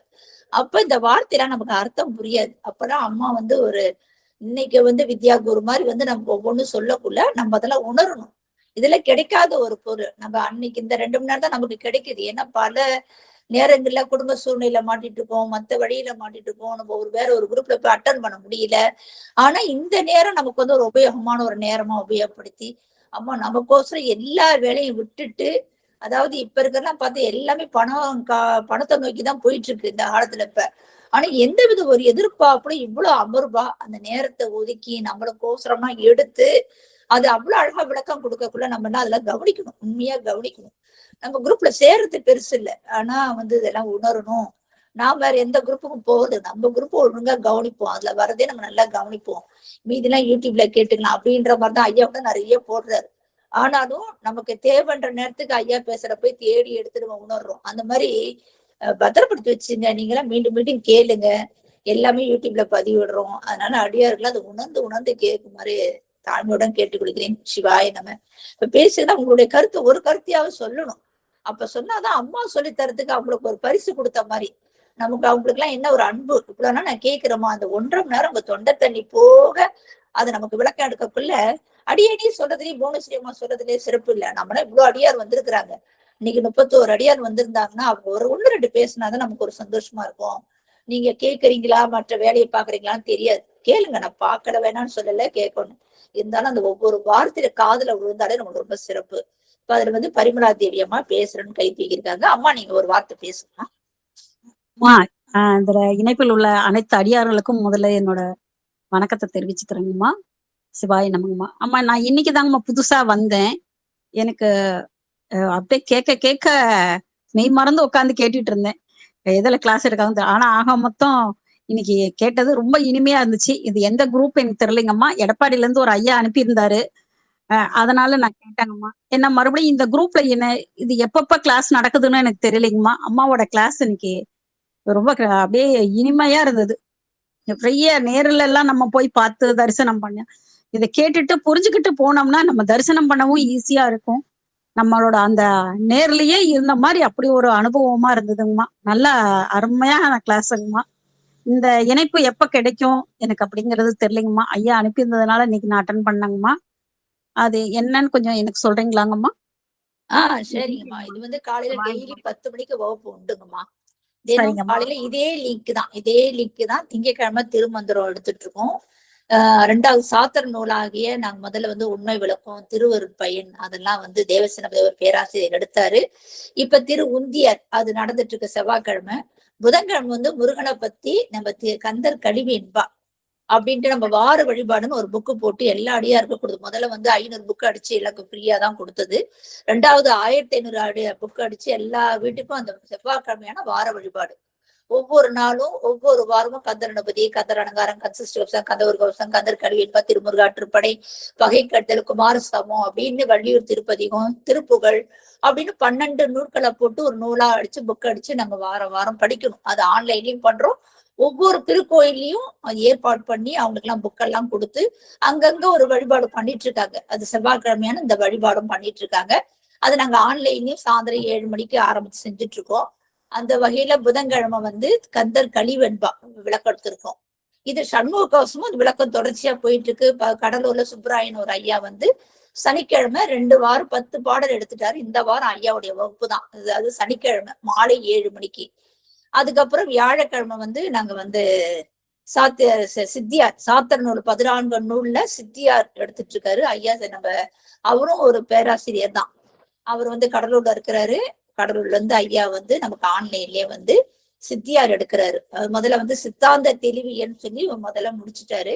இப்ப 2வது சித்தியார் எடுத்துட்டு இருக்காரு. அது ஒரு 80 பாடல் வரைக்கும் நேற்று வரைக்கும் எடுத்திருக்கிறாரு. இன்னைக்கு அம்மாவுடைய வகுப்பு. பெரிய புராணத்தை நாங்க முதல்ல நம்ம அடியார்களே தான், நம்ம இருக்கிற அடியார்களே தான் முதல்ல பேச வச்சோம். இந்த குரூப்ல முதல்ல நாங்க ஒரு 25 பேர் இதெல்லாம் ஒரு குடும்பமா செயல்பட்டோம். மற்ற அடியார்கள் யாரும் வரல. இப்ப என்னுடைய தங்கை, எங்க சொந்த பந்தம் அப்படின்னு சொல்லி எல்லாருமே அதுல இணைச்சோம். என்னுடைய அடியார் பெருமக்கள் யார் என்னோட தொடர்புல இருக்காங்கன்னா அவங்க நம்மள எங்கேயும் கொரோனா காலத்துல எல்லாம் எங்கெங்கயோ இருந்தோம். அப்ப நம்ம ஒரு குரூப்பா ஆரம்பிச்சு நமக்குள்ளே ஒரு 12 திருமுறையை படிக்கலான்ட்டு 2 முறை திருவாசகம், திருமுறை, கந்தர், இந்த அபிராம அந்தாதி, அகத்தியர் தேவாரத்தை இந்த மாதிரி எல்லாம் படிச்சுட்டு இருந்தோம். அந்த வகையில ஏன் பெரிய படத்தை நம்ம அடியார்களே சிந்திச்சா என்ன அப்படின்னு சொல்லி ஒவ்வொரு அடியாருக்கும் உங்களுக்கு தெரிஞ்சத நீங்க பேசுங்க அப்படின்னு சொல்லி ஒவ்வொரு அடியாருமே ஏற்பாடு பண்ணோம். அதுல சாந்தாமா ஏயர்கோன் கலிக்காம அம்மாவுக்கு கொடுத்தது. அம்மா கொஞ்சம் அப்படியே கொஞ்சம் அவங்களுக்கு தெரிஞ்ச அளவுக்கு சொல்லிட்டு அவருடைய வரலாறு மட்டும் சொல்லிட்டு சுந்தரமூர்த்தி சாமியுடைய வரலாறு சொல்லாம விட்டுட்டாங்க. அதனால அது பெருசு இல்லையா. அவங்களுக்கு நிறைய பாடலைனாலும் அந்த கொஞ்சம் கொஞ்சம் தொட்டு காட்டுங்கன்றதுக்கு அவங்களுக்கு 2-3 வகுப்பு கொடுக்கலான்னு பார்த்தோம். அவங்க ஒரே கொஞ்சமா முடிச்சுட்டு போயிட்டாங்க. அதனால அம்மா கிட்ட கேட்டோம். அம்மா சிறப்பா எடுத்து இந்த ஏர்கொன் கலிக்காம நாயனார் புராணத்தை ரொம்ப அழகா எடுத்து கொடுத்துருக்குறாங்க. அதுதான் இப்ப போயிட்டு இருக்குங்கம்மா. இதே வெள்ளிக்கிழமை இந்த வகுப்புங்கம்மா. சிவாய. சனிக்கிழமை சாயந்தரம் 7 மணிக்கு ஒரு வகுப்பு இந்த வகுப்புக்கு நான் நேரடியான வகுப்புக்கு சேர்ந்திருக்காங்கம்மா. சைவ சித்தாந்தம் திருமந்திரம் கிளாஸுக்கு. நன்றி. அதனால நான் வெள்ளிக்கிழமையான இந்த லிங்க்குக்கு வரேங்கம்மா. வாங்க எப்போனாலும் வாங்க. உங்களுடைய சௌரியம் தான். வற்புறுத்தல வரணும். இதுக்கு வர்றப்ப என்ன புக் வேணுங்கம்மா? இது வந்து பெரிய புராணமா, பெரிய புராணத்தை 12ஆம் திருமுறையில ஏயர்கோணிக்கு அடிக்காம நாயனார் புராணத்துல இப்ப அம்மா வந்து 3482 83 என்னுடைய புக்ல முடிச்சிருக்கிறாங்க. நீங்க பார்த்து அதை எடுத்து பெரிய புராணம் அந்த 12ஆம் திருமுறை புக் எடுத்து பார்த்தேன். அம்மா சொன்ன நம்பர் அதுவும் சரியா வரல, அதனால கேட்டுட்டேங்கம்மா. அது முன்ன பின்ன வருமா? ஒவ்வொரு ஆதீனத்திலயும் ஒவ்வொன்னு போடுவாங்க இல்லையா? அப்ப வித்தியாசம் வரும். ஆதீனத்து புக்குங்கம்மா எழுது. ஆமா ஆமா, அம்மா சொல்றது முன்னூத்தி நானா எழுதின்னு வந்தது. அம்மா சொல்லக்குள்ள சில தவறு இருந்து எந்தே மாறி இருந்தது. அதுக்கப்புறம் அவங்க பாடல் வரிசை போடக்குள்ள அந்த நம்பர் நானே எழுதின்னு தான் வந்திருக்கு. எழுதுலயும் மாற்றம் தான் இருக்கும். 329 பாடல். இன்னைக்கு வரிகள் வேணா நான் அடுத்த வாரத்துல இருந்து போடுறேன். என்ன வரிகள் அப்படின்றத வேணா போடுறேன், நீங்க பார்த்து எடுத்து வச்சுக்கோங்க. ஆமா, அன்பு வேண்டும் தம் பெருமான் அடியார் வேண்டி அந்த பாட்டோட முடிச்சிருக்கிறாங்க. அடுத்த பாடல் வந்து எல்லை இல்லா அப்படின்ற அந்த பாடல் வரிகள் அடுத்த வாரம் ஆரம்பிக்க போகுது. அடியாருக்கெல்லாம் வந்து நான் பாடல் வரியோட நான் போட்டு விடுறேன். சிவாய நம. நன்றிங்கம்மா, நன்றிங்கம்மா. நன்றி நன்றி. சிவாய நமங்கம்மா. சிவாய வாழ்த்து பாடல் பாடி முடிச்சுட்டு அடுத்த அடியார்களுக்கு வாய்ப்பு கொடுக்கலாம். வான்முகில் வழாது பெய்க மணி வளம் சுரக்க மன்னன் கோன்முறை அரசு செய்க குறைவிலாது உயிர்கள் வாழ்க நான்மறை அறங்கள் ஓங்க நல்தவம் வேள்வி மல்க மேன்மை கொள் சைவ நீதி விளங்குக உலகம் எல்லாம் மேன்மை கொள் சைவ நீதி விளங்குக உலகமெல்லாம் ஆறிரு தடந்தோள் வாழ்க அருமுகம் வாழ்க வெப்பை கூறு செய் தனிவேல் வாழ்க கொக்கொடம் வாழ்க செல்வேல் ஏரிய மங்கை வாழ்க யானை தன் அணங்கு வாழ்க மாறிலா வள்ளி வாழ்க வாழ்க சீரடியார் எல்லாம் மாறிலா வள்ளி வாழ்க வாழ்க சீரடியார் எல்லாம் வாழ்க சீரடியார் எல்லாம். திருச்சிற்றம்பலம். சிவாய நம. அம்மா